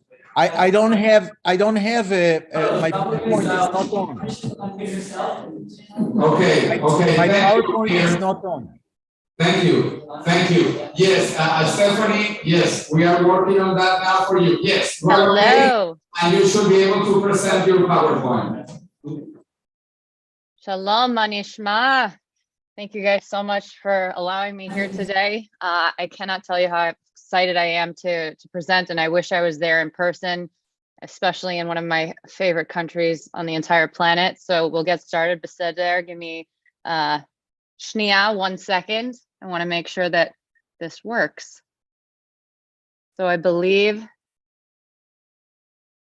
can you see me and my screen still? Yes, beautiful. Fantastic. And I just want to check that the next slide, you can see the slide and myself, correct? We're good to go? Yes. Wonderful. Hope everyone's doing well. It is 5 a.m. here in California, but I could not miss an opportunity to be here with you, especially speaking among such illustrious other speakers. So again, thank you for the opportunity. I will make it as quick as I can. So bear with me if I'm speaking fast, but again, thank you. And hope we can all learn something here today. So this month is actually Lifespan.io's 9th birthday. I'm here on behalf of Lifespan.io. I'm going to tell you all about us and what we're here to do and what we've been doing and how you can engage in this amazing community even further and help us accelerate the progress. So this organization is a nonprofit and it's based in the US, but we represent the entire field globally. And we focus on creating and leveraging strategic media initiatives that support the longevity, biotech, and rejuvenation science industry and movement. And today we're going to discuss some of the related challenges, strategies for improvement, and the importance of making our efforts more mainstream by increasing attention and funds for our collective cause. So our programs are designed to advocate for all of the work being done by the researchers, the scientists, the startup founders, academics, investors, all by amplifying narratives that are easy for the general lay public to digest and engage with. So our goal is to build and serve the longevity community for the purpose of accelerating progress. We promote the advancements of the biomedical technologies and aging research through sponsorship, democratization, funding enablement, responsible journalism and media, awareness, and encouraged collaboration. So we started as a crowdfunding platform, helping the basic science get attention and funding. And then we expanded into longevity news and education using various media formats. And it's important to note that we've had a stringent code of ethics that our organization follows. So what we publish is objective, it's fact-based, it's not financially driven or influenced by government or commercial means. You won't see us promoting products. Over the last few years, we've been developing and leveraging various media platforms and crowdfunding infrastructure where we share all the content and we engage the public. We have a podcast with monthly recaps of the news, animated videos that teach people the basics of the science and critical thinking about future tech, and so much more. And we target audiences with every level of knowledge to ensure that the information is evergreen and relevant. So media plays a critical role in changing mindsets, behavior, increasing awareness, and making important causes mainstream. Coca-Cola, for example, will pay over $1 billion just a year on advertising alone, basic advertising. How much money is being spent on selling or advocating the idea that longevity science isn't science fiction, that it's something to pay more attention to put more money in for further research?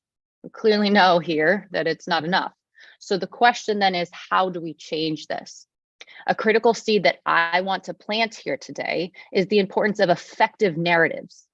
Understanding your audiences, whether they're customers, investors, pharma partners, even your family members, is required to successfully pitch a business idea or a belief model or convey the significance of a cause. So thoughtful and simplified narratives are absolutely key and one of the biggest hurdles that our community experiences today. Currently, there are two main paths to success. One is a massive scientific breakthrough, which will speak for itself, or the second path is more attention and funding to fuel and enable further research and development. The latter requires challenging biases and misconceptions on behalf of the general public, the politicians, the regulatory bodies, and the investors who are not yet aligned or educated about the incredible possibilities that will surface as we learn more about aging and age-related diseases. So Lifespan.io is determined to pave the way for emerging biomedical tech to be accepted and adopted by mainstream audiences.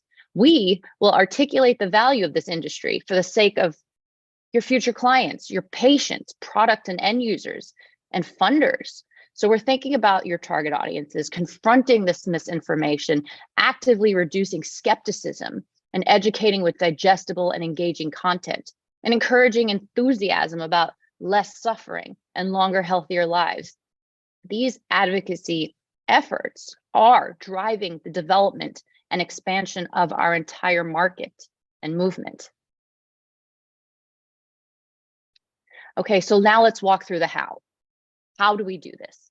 This virtuous cycle illustrates an important process for effective advocacy. What you see here on the screen. First, we're going to identify the important research and put a spotlight on it. Then the community will share updates on their work with us. Then our teams of journalists, writers, video producers simplify the complex science and present the new content in a way that will actually educate, entertain, and excite the public. Our marketing and social media teams then amplify this information to the masses through our various media hubs and platforms. These activities enable funding opportunities, which are then used to drive further research and create critical readiness for institutional investment or additional Web3 and blockchain-related decentralized support. This continuous cycle ensures that scientific initiatives do not funnel to a point of obscure research that nobody knows about. Community building also helps facilitate better collaboration, and it deduplicates efforts. One of the reasons that I personally joined this space was because our industry and community is uniquely altruistic. The goal is to raise all boats. A single success benefits everybody, and it's a healthy incentive structure. However, there are challenges that we will all need to address together. I'm going to explain two fundamental challenges we're collectively facing that are drastically hindering progress. We must make the field more accessible to funding opportunities. We also need to generate more public awareness and support. Aging is an extremely complicated science, and to drive public interest, it needs to be translated into digestible, relatable narratives that everyone can understand and easily get behind. So regarding government funding, let's look at the US just for a moment. According to estimates, aging causes 85% of deaths, but only receives 8.5% of all government health research funding. The NIA budgets less than 0.1% of US healthcare spending. It is undeniable that aging research is hugely underfunded. Private investment and citizen contribution are two strategic ways we can work to improve these financial accessibility hurdles. Attracting private investment for aging research, longevity, biotech, and rejuvenation science has also been a historical challenge. This is interesting here. Listen, so this is due to misaligned investment ROI ethos, because by nature, investors are incentivized to seek quick time horizons. All research has long time horizons, but none such greater than longevity, where you might have to wait 50 years to see proper results and or revenue. So for investors that are curious or already aligned with longevity as a mission, Lifespan has had its long-standing longevity investor network where we connect early-stage science and tech startups, as well as relevant media project entrepreneurs with angel investors and institutional funds. No cost to anybody at the moment. Crowdfunding. 5 more minutes? Okay. So crowdfunding is the practice of funding a project or venture via crowdsourced financial contributions. This tactic has been used to advance scientific progress for hundreds of years, with frequency and scale of their use rapidly increasing during the 21st century, thanks to the advent of the internet and mainstream adoption of related connective technologies. So it democratizes and raises funds for research. It raises awareness and engages the broader public. It provides it visibility and has the potential to go viral. And we do this for many different organizations. This is one example that we have. We have an internal research project called the Mindset Project. It is a non-pharmacological remediation device for Alzheimer's that can be the first truly decentralized clinical trial. It is a device that uses light and sound, and it bypasses the slow and costly clinical trial fee and timing associated with drug-based models. Another crowdfunding example that we've helped with is Pearl, and we did this with Ageless RX, and it brought in over $180,000. We also worked with David Sinclair. He's on our scientific advisory board on the NMN mice research study. We surpassed our fundraising goal by an additional 150%. We also do fiscal sponsorships with an organization like the Alliance for Longevity Initiatives. And we have online educational resources, and we help these organizations legally lobby politicians, which we as a 501c3 cannot do.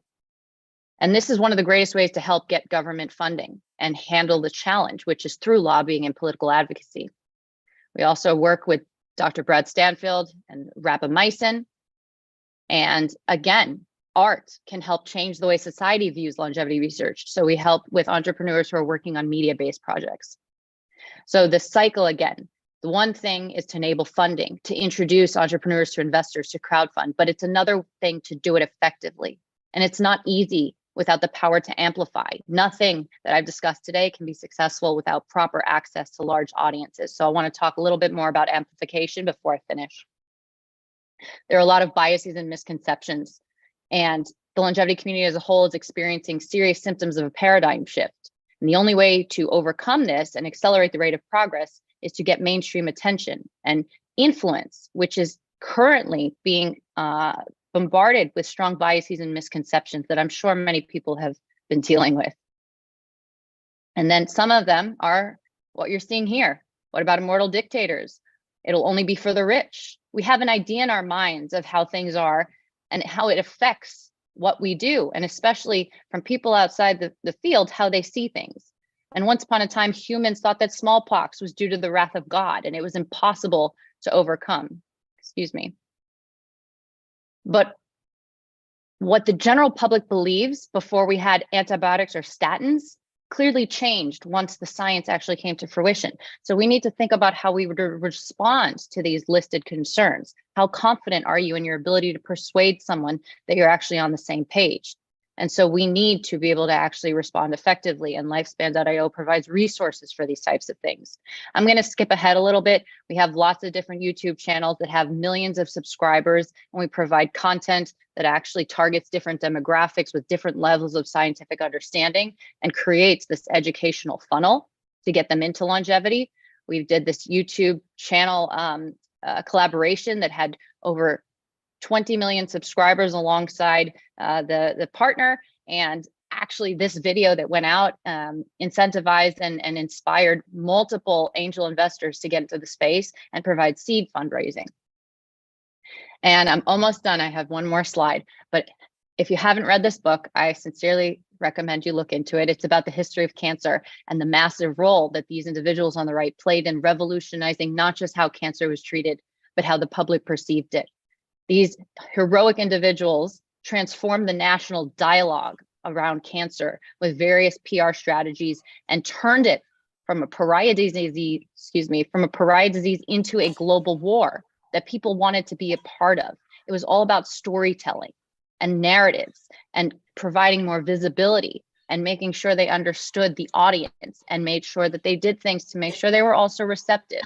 And so there's engagement and media strategy here that we all need to work on to increase the and accelerate the progress that our entire field is going through right now during this paradigm shift.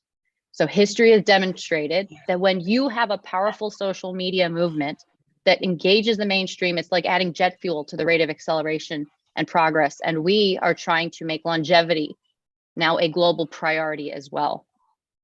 So just to wrap up, good content strategy and audience awareness will help us meet people where they are and guide them towards a greater understanding and appreciation for the longevity movement. The next step is just to activate them. And if the pandemic has shown us anything, it's the importance of clear communication between science and the public, how the public understands how much they understand, what audience is being targeted, and the respective narrative being leveraged. There are massive benefits to having a public that is excited and on board with the idea of longevity research and what you're working on. So let's make science more human together. We're at an inflection point. Many changes are on the horizon. We have so many things going on. I can't even start to tell you, but I look forward to it. And we have a conference coming up in August in New York City in person, the 10th and 11th. So stand by for more information about that. And at the end of the day, our goal is longer, healthier lives with the people we love. And we are here to try and achieve making this longevity movement mainstream together. And I want to thank you again, Toda Rabah, for having us, having Lifespan.io among this illustrious crowd. We have a lot of work to do, but this is the most amazing cause we could ever be a part of. So thank you again. Okay, thank you, Stephanie. We are over time, but let's take Quick question. I can repeat. Okay. I love your messaging and content, Stephanie. But how do you choose which narratives to amplify? For example, how do you choose to work with David Sinclair, for example, or because there is so much work going on? What's your process of selection? It's actually. Yeah. Okay, you heard it. Good. Yes, I did. It's actually, the science doesn't equate to the narrative, right? If the science is good, the science makes sense, and it goes through our vetting process, then the narrative that's created is chosen through a series of A/B testing, through a series of historic reference on what has worked best, which platform we're using, which demographic of audience, how much each of those demographics knows. So if we're turning it into an animated piece for people who don't understand science at all, it's translated in a certain way with our script writers. If it's going out towards the longevity community that already understands the science, it's not translated as much. So I would just frame the question slightly differently. And the narrative that is chosen has nothing to do on if the science is good or not. It depends on who it's being presented to. Beautiful. Thank you so much, Stephanie. And you can please stay connected. We're going to continue now with 2 presentations here in place in Tel Aviv. By the way, since I see that near Barzilai is still connected, I forgot to show his book. I am near. To talk about the books of all the people. And this book is fantastic. You really need to read Age Later. And he dedicated it to me. He says, hope you age much later, much later. So this is a fantastic book. Everybody needs to read it. So thank you, Nir, and thank you, Stephanie. Thank you. Let's continue. And here, now is my turn. I have also a quick presentation. And don't get scared, I'm very quick. And here we are in Tel Aviv, and I am from Spain and Latin America. So we are creating this initiative called Ibero-Latin America. So where we put all the Spanish and Portuguese speaking countries together. For dinner tonight, I like phrases of Benjamin Franklin, and this is beautiful. In wine, there is wisdom. In beer, there is freedom. In water, there is bacteria. So, you shouldn't drink water, but beer or wine for freedom or wisdom. Another one of Benjamin Franklin is, in this world, nothing can be said to be certain, except for death and taxes. And I disagree with him on the 2 accounts. But anyway, let me show you. I was born in Venezuela. My family is Spanish Jewish. My 2 last names are Spanish Jewish. And my DNA sequence is mostly from the Middle East, about 2,000 years ago. It is interesting to sequence your genome to know where you come from. But anyway, so my parents left Spain when Spain was a poor dictatorship under the fascist Francisco Franco. And they emigrated to Venezuela, that was the wealthiest and the most democratic country in South America. Venezuela means Piccola Venezia, the small Venice. And sadly now, Venezuela is very poor and very dictatorial, and actually the Jewish community has left Venezuela, so most of them migrated to Israel or to the USA.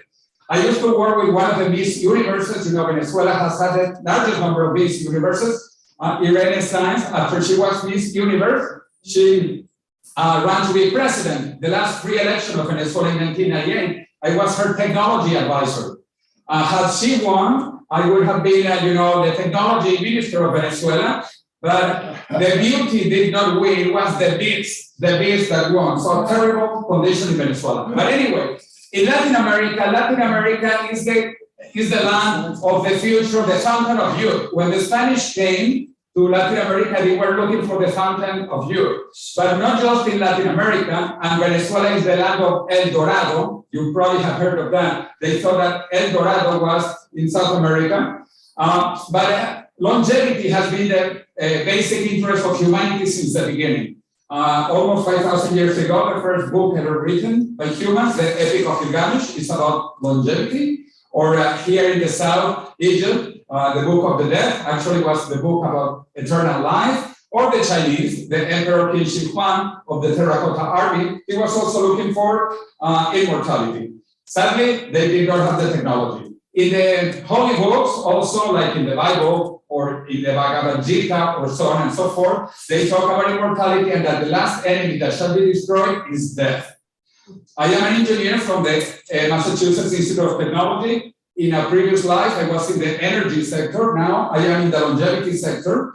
And I also lived with the Millennium Project that began as the futuristic part of the United Nations, all the Ibero-American team, Spain, Portugal, plus all of Latin America, with the trends about the future. We published a book about Latin America in the year 2030. I had the pleasure to present it in Davos, the World Economic Forum. And we talked in one scenario about immortality, actually. So this is one of 4 scenarios that we have in the next 10 years, 20 years, including longevity. I was with the Nobel Literature Prize, Mario Vargas Llosa, who is very interested in immortality. He's writing a book about immortality. So very interested that our ideas are getting into the mainstream, even with Nobel laureates. And we just published with the Millennium Project this scenario about the year 2050, where people are indefinitely young.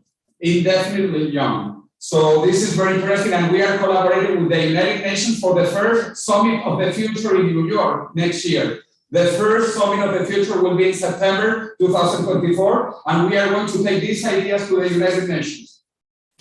But anyway, talking about what I'm doing, 5 years ago, I got together with another fantastic scientist, David Wood, who is a doctor from Cambridge University, and he developed the first intelligent system for telephones. He developed Symbian, that was bought by Nokia. And we decided that the biggest problem of humanity is longevity, aging, and death.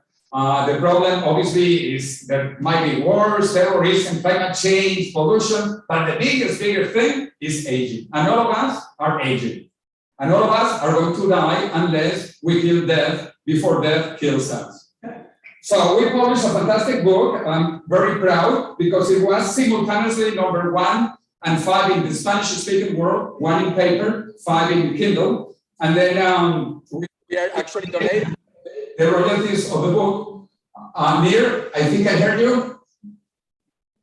Oh, okay. So anyway, we are donating the royalties of this edition to the Sense Research Foundation, where Aubrey de Grey is, because Aubrey de Grey wrote the prologue of the book, and to a foundation in Spain. A foundation in Spain.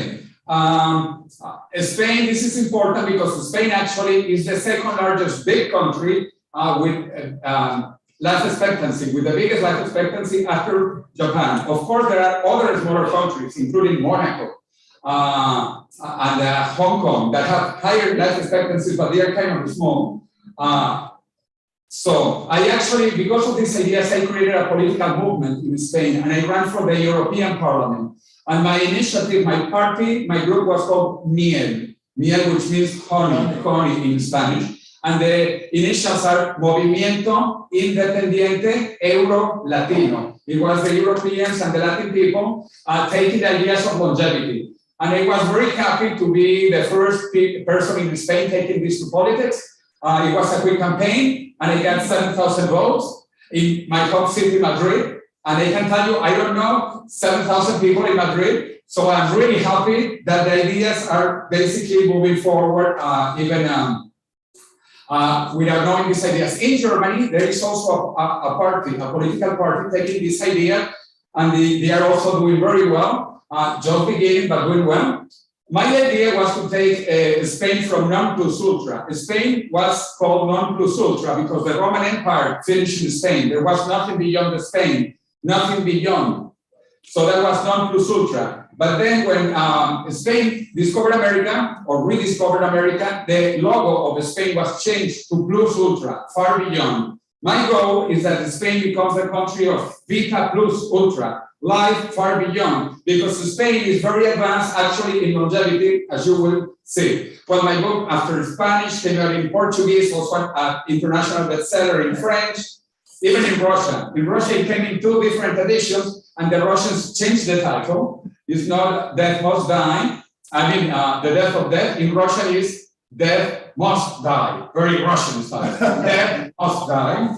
My book is also in Chinese, in Turkish, in German. Actually, I'm very proud that Bjorn Schumacher, who will be speaking tomorrow, he wrote the epilogue of my book in German, the German edition. So my book is an international bestseller in all these languages coming up. In China, the government of China is publishing my book because China is going through a demographic implosion. China is terrified that this is big China. This year is the end of China. China begins declining as of now. The population will decrease to less than half by the end of the century, and it will be overtaken not only by India, but also by Nigeria. And the Chinese are very worried, not just by India, but also Nigeria and other countries catching up. So the government of China decided to publish my book because they wanted a bestseller that was not written by an American, which is interesting. Geopolitics, global geopolitics. Anyway, so my book is coming out in English. These are the 3 covers that Springer, the top scientific publisher, gave me. So you can vote for them and tell me later which one you like the best. I did also with the longevity dividend. The longevity dividend is very important because we can quantify the positive economic effect of living longer, healthier lives. In fact, if you look at this study written by 3 top scientists, Andrew Scott from London School of Economics, Martin Ellison from Oxford University, and David Sickler from Harvard, a biology and 2 economists, and they come up with this incredible number, $367 trillion in 10 years. This is almost impossible to imagine in our minds, I think. But so that you see the positive economic impact. And this was published in Nature Aging, which is a fantastic new publication from Nature just about aging. So Aubrey the Great, my dear friend that I translated his book in Spanish, and I showed before, it's called, here it is again, El Fin del Envejecimiento. In this book, when he published it, actually before, he was called a charlatan by university. I was very upset that MIT, the MIT Technology Review said that Aubrey the Great, didn't know what he was doing, that it was impossible.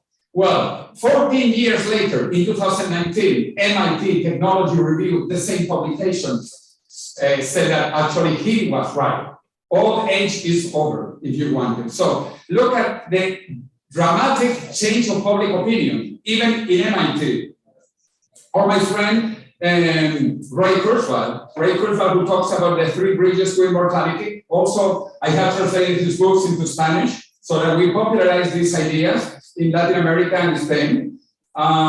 This is an incredibly growing ecosystem, actually. Dmitry Kaminskiy talked about that, he showed it, and I am so happy to be also reviewing and recommending these fantastic books that I quote extensively in my book. All these reports are the best on all these new developments. This growing ecosystem is really fantastic, and also it has regional analysis, technology analysis, so it is the best, and this industry is growing from millions to billions to trillions. So I don't know what you do, and I don't care. If you are not into longevity, you are out of the game. Now, even governments, you probably know Saudi Arabia, it was mentioned, Evolution Foundation. Saudi Arabia has launched this foundation investing for the next 2 decades at least $1 billion and I think it will be more soon. This is the Evolution Foundation, as you heard. They are going to finance a third of near Barzilai Spain study. But I was also in Dubai. I was in the most incredible building, as they say, in the Emirates, the Museum of the Future. I organized a session about immortality. Welcome to everlasting life. And I had the pleasure to be with two incredible, well-known, respected people, James Kirkland from the Mayo Clinic in the USA and Alex Shagorankov from Silicon Medicine. And we were talking about the purposes of everlasting life in the Emirates. Actually, the Emirates are creating something similar to the Evolution Foundation because they don't want to stay behind Saudi Arabia. And then last year, we invited to Spain, to Madrid. We gave an award to Shinya Yamanaka, Nobel Prize in Medicine and Physiology, as you know, for discovering rejuvenating a cell is possible. So we are trying to start with Shinya Yamanaka and with Jeff Bezos, the 5th operation base of Altos Labs in Spain. You know, there are 4 bases, 2 in California, San Diego and San Francisco, 1 in the United Kingdom, in Cambridge, and 1 in Kyoto University, where he's located. Because they began with 25 scientists in Altos. Out of those 25 scientists, 5 are Spanish. It's absolutely amazing. After the USA, the largest number of scientists are Spanish. That is why we want to create a center in Spain, in Madrid. Hopefully next year we will have great news for the next conference. Why? Because Ibero-America is big. Linguistically, you know, there are already close to 600 million Spanish speakers and 300 million Portuguese speakers. If you add both Spanish and Portuguese, which are mutually comprehensible, we understand 99% of each other. We basically are reaching 1 billion people. So this is a big market. We have a very old society, as you can see on the top right, Sociedad Española de Medicina, Anti-Envejecimiento y Longevidad, which has hundreds of medical doctors affiliated, and it began in the year 2000. So this is a very established longevity, anti-aging scientific society. But not only in Spain, we have some like in Venezuela, in my country still we do have an academy, a virtual academy also. And we are collaborating with the Healthy Longevity Medicine Society that Evelyn Bishop will talk about tomorrow as well. She's the vice president. And we just organized the 10th Ibero-American Congress on Medicina y Anti-Envejecimiento.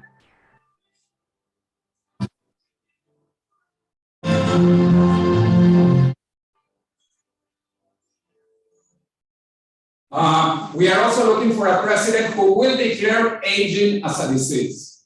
I was talking to the team of President Nayib Bukele in El Salvador because he's kind of crazy and he is willing to do almost anything. As you probably know, last year, he declared Bitcoin currency in El Salvador. Unfortunately, he did it at the wrong time. So he took the country into bankruptcy. But when he recovers, if Bitcoin recovers, we might declare in El Salvador aging as a disease, but a curable disease. This will change the game if we do this in El Salvador. In any way, we are talking to 2 other governments, the small governments, Costa Rica and Panama. So maybe Panama, Costa Rica, or El Salvador by next year will declare aging as a disease. And we are working with Afro-longevity also. In Africa. In fact, Tamara, why don't you stand up so people look at you? You see the green girl? The green girl, she's coming from Johannesburg, from South Africa. And she's part of the Afro-longevity team.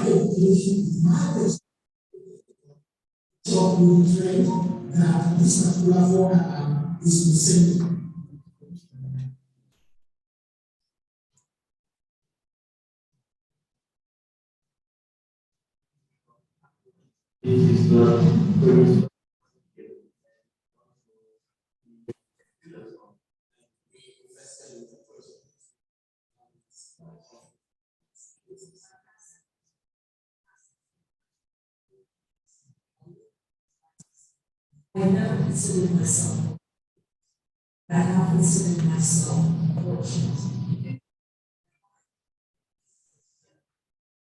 The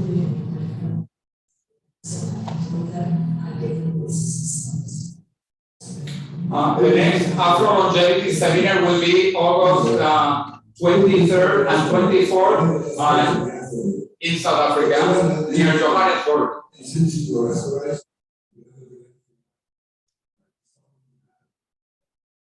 So we want to invite you also not only to Latino longevity, but to Afro longevity. And we want to collaborate with groups like Vetek. I think this is an incredible initiative. We admire what Rafi Eitan did. And, you know, he lived until the ripe age of 92. But another national hero of Israel, MOH Programs, he is going to be 100 years old next year, 100 years old. And he's full of energy, he's marching. He's doing everything, even though he has 100 years next year. So anyway, in the future, to wrap up, I plan to be younger, thanks to biotechnology, not thanks to a Russian application. I don't want to use FaceApp to be younger. I want to use biotechnology. And I want to finish inviting you to 2 events. One that I organized in California, which is the biggest longevity event in the world so far, Revolution Against Aging and Death, where we will have this parish that has been rejuvenated with telomerase injection. My friend Ray Kurfeld and some other people. And if you don't want to go to Los Angeles, you can come to Madrid. I am organizing this conference, Live Long, Free and Prosper, in Madrid in August. And we are going to have a lot of people coming from Latin America talking about longevity and freedom. So thank you very much.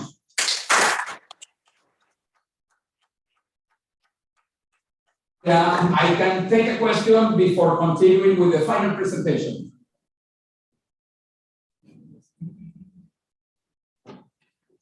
Well, okay, when is your book coming out in English? When can we buy it? Thank you. Oh, I like that question. Okay, my book, by the way, I didn't ask which cover you like the most. Number 1, please. Yeah, the first one. Yeah, the first one had about 40% of the votes. The last one, 30% of the votes. And the middle one, 20%. And 10%. Yeah, it will be the first one. But look, in Russia, actually, in Russia, 2 covers came simultaneously. And the black one sells 70% more than the white one. Yeah, that's Russia for you.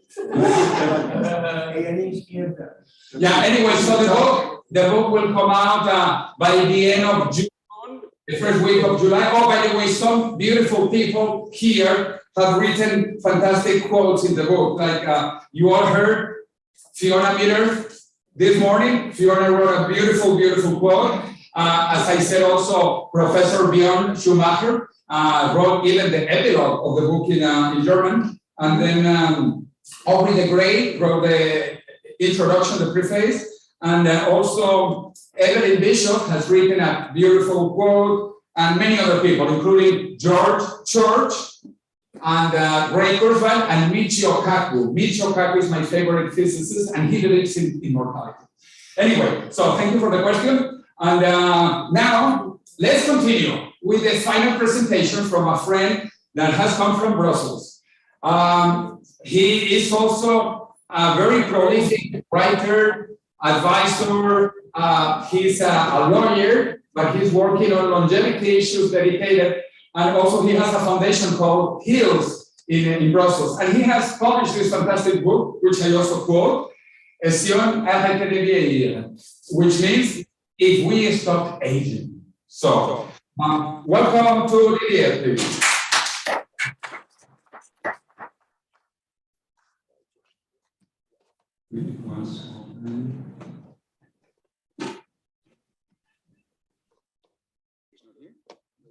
Okay.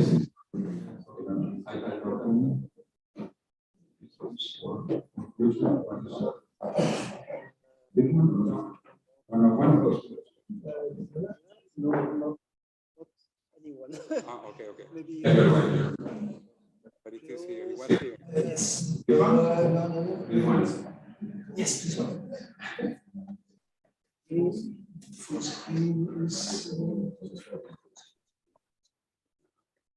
So it's coming here.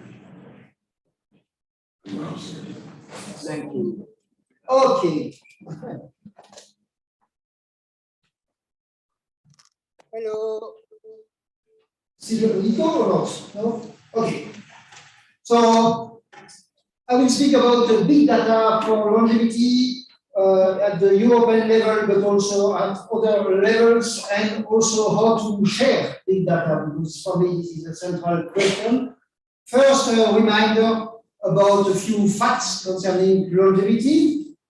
The first one is today, like every day, about 120,000 people will die of old age. So it's about 90% of all deaths in rich countries, like Israel, for example. Here is the life expectancy about 82 years, but also in the world, and it's about 70%. And even in the poorest countries in the world, it's still the majority of death are coming from old age.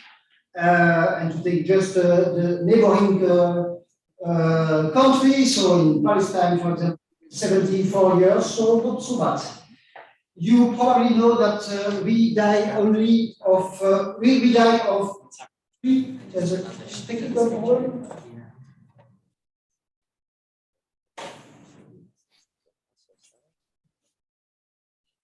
I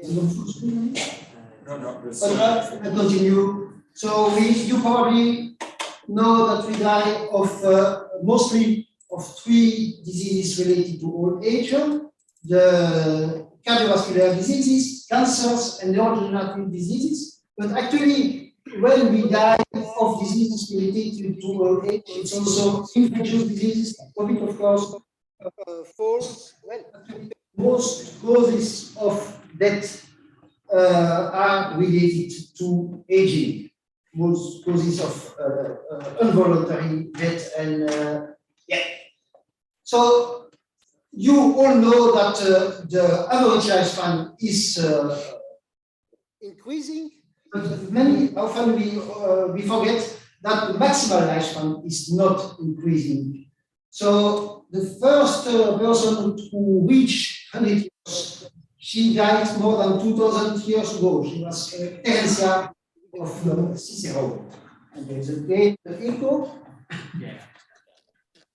Again, echo. So the oldest woman ever, as far as we know, was Jeanne d'Alembert. She died when she was 122 years old. And today, the oldest woman is only 116 years, and she lives in Spain. And the oldest one in the world is 113 and lives in Venezuela. So there are many reasons to be not so optimistic for the coming months. For the first time since, for the coming months and the coming years even, for the first time since World War II, there is a decrease of life expectancy at the global level. And this is not a small decrease, so you have the numbers there. And I just recently saw concerning statistics that even at the European Union level, it's decreasing for the second year in a row. So this means that for the first time of, let's say, the modern times, we have a disconnection between technological progress and level of wellness and level of life expectancy. This is, yeah, in a way depressing, but also quite interesting to know. There are also reasons to be optimistic. So we learned with COVID to work online, and we are working more than ever online together, even if there are still technical problems like we see today. We are more interconnected than ever, and maybe most important, life has never been so precious culturally, especially concerning old people. And AI is going fast, and AGI is maybe approaching. We are not speaking about that today. I think that it is very probably possible to find treatment against aging between 15 to 30 years, but it will be probably, except if AI is progressing fast enough, complicated and expensive. Now, coming to the central point, central aspect of this discussion is facts about big data for health. A few facts about big data for health. If this, So where is the information? So you have a lot of information in the scientific literature, you have a lot of information in your smartphone at the moment for more than 4 billion people. Also in the administrations, medical institutions. There are people who say that 30% of all big data is health big data. So, for example, we have about 500,000 healthcare apps in all app stores of the world, but as far as I know, zero public space to share health data for all, or at least zero really public space working. So that means we have enough, and this is very important. The problem is not to have enough health data. The problem is to have enough health data that we can reach and that we can share, to know which human clinical trials should be started immediately, to know which existing drugs have very probably positive longevity effects, but also negative longevity effects for all longevity progress and to prepare big breakthroughs. Now, the legal and also the de facto situation in most countries of the world, we can summarize this as you have the obligation to share. Yeah, you have the obligation to share. How can I explain this? Yeah, go to more. Yeah, like you were. More? One. No. No. You can go to. I will never. You were almost there. Sorry. So you could summarize this as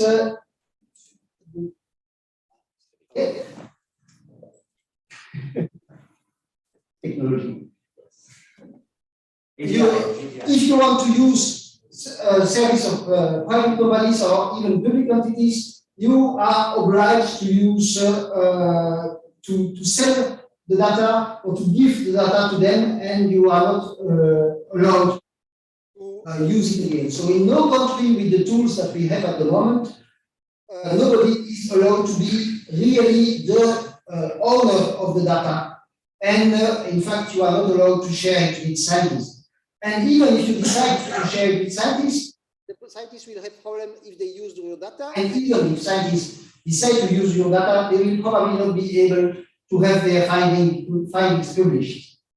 What can we then do for a few possible open solutions? First, how to say that there is, especially in Europe, probably Israel, I don't know, but especially in Europe, you have this idea that health data is sensitive. Well, of course it's sensitive, but it's less sensitive than your political life, your sex life, much of your private life.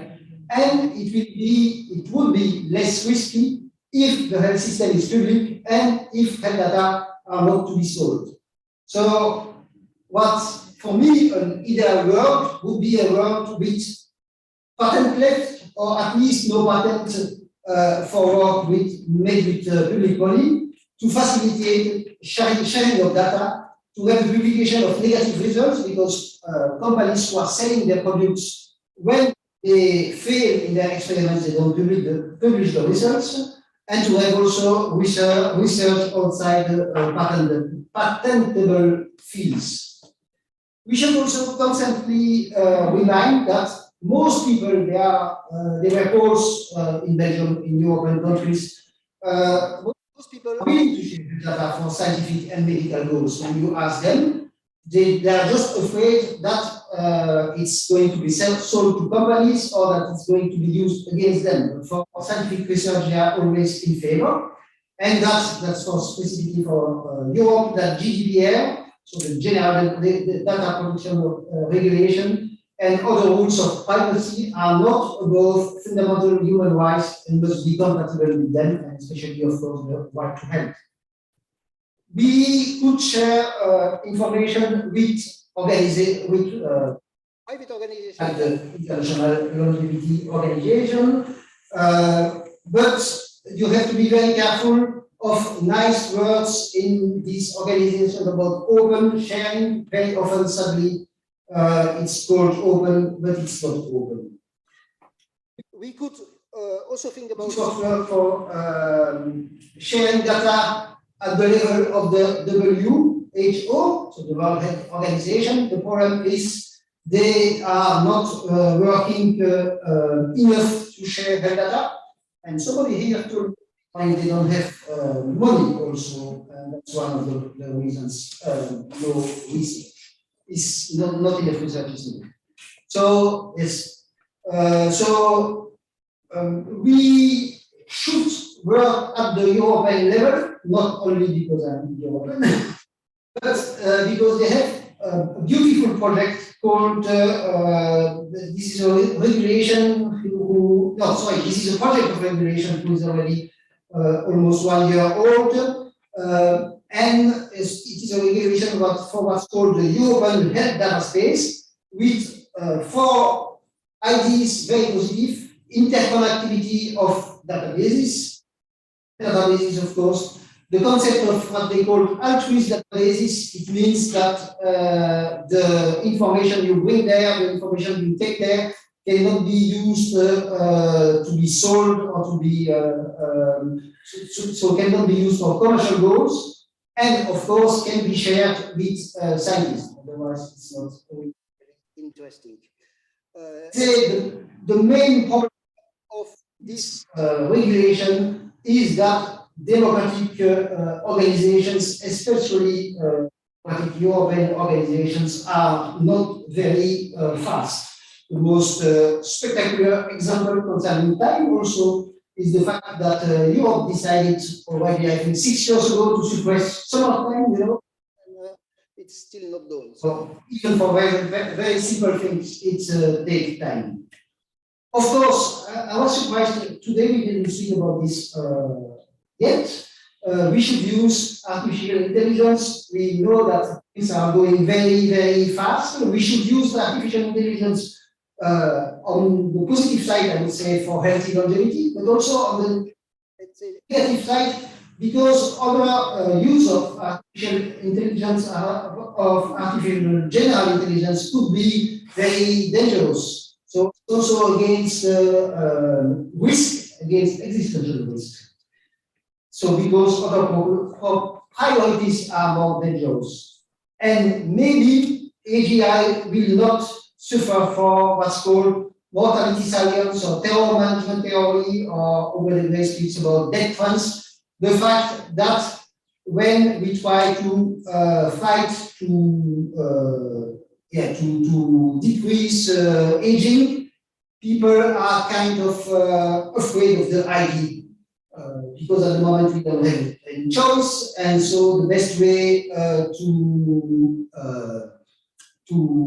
be able to cope with this situation is to think that not getting old is not a positive thing. However, we have to be very careful concerning artificial intelligence. So the best AI in the world cannot yet considerably enhance your health, and AI is still extraordinarily stupid, dangerous in some areas. So I'm coming from the conclusion. So we need reliable, shared big health data, fast clinical tests, and more research. We need a sense of urgency, use of AGI. What we propose for HEALS is to create a system trusted by citizens, managed by a public institution or an NGO, where by default, so it means opt-out, that's important, but I don't have time to explain. All data, anonymized or pseudonymized, can be used for scientific research and not for any other use, to start clinical tests as soon as possible to enable everyone wishing to live a radically longer and healthier lives. Share your health big data. That's what you can do. You can share, and it's not your health big data, it's health big data. You could also start trials on animals, start clinical trials on all well-informed volunteers. No, or support this. And I want to thank you. And also a few people were asking me what's going on about one of the projects that HEALS is supporting at the moment concerning the foundation and this very old draft. So ask me privately after that. HEALS is publishing the newsletter in 5 languages. It's making advocacy of course, at the regional level, European level, but also international, and supporting financially research and organizing conferences. Not as good as what Ilia is organizing, of course, but always. Thank you. And the last thing, don't hesitate to write to me you have negative comments, or even if you have positive comments. Thank you. Time for one question, or otherwise it is all in the book. Or read the book. What's the book called? It's Seniority, but it's only in French. The newsletter you can subscribe for free for the first 200 years after you have. Any questions? Quick questions? So thank you so much. Thank you very much for the amazing day. Sorry for the technical difficulties. Everything will be available online, all the recordings. That will also incentivize people to actually come to talk with each other, on the site. All the people who have difficulties on Zoom, next time will come here.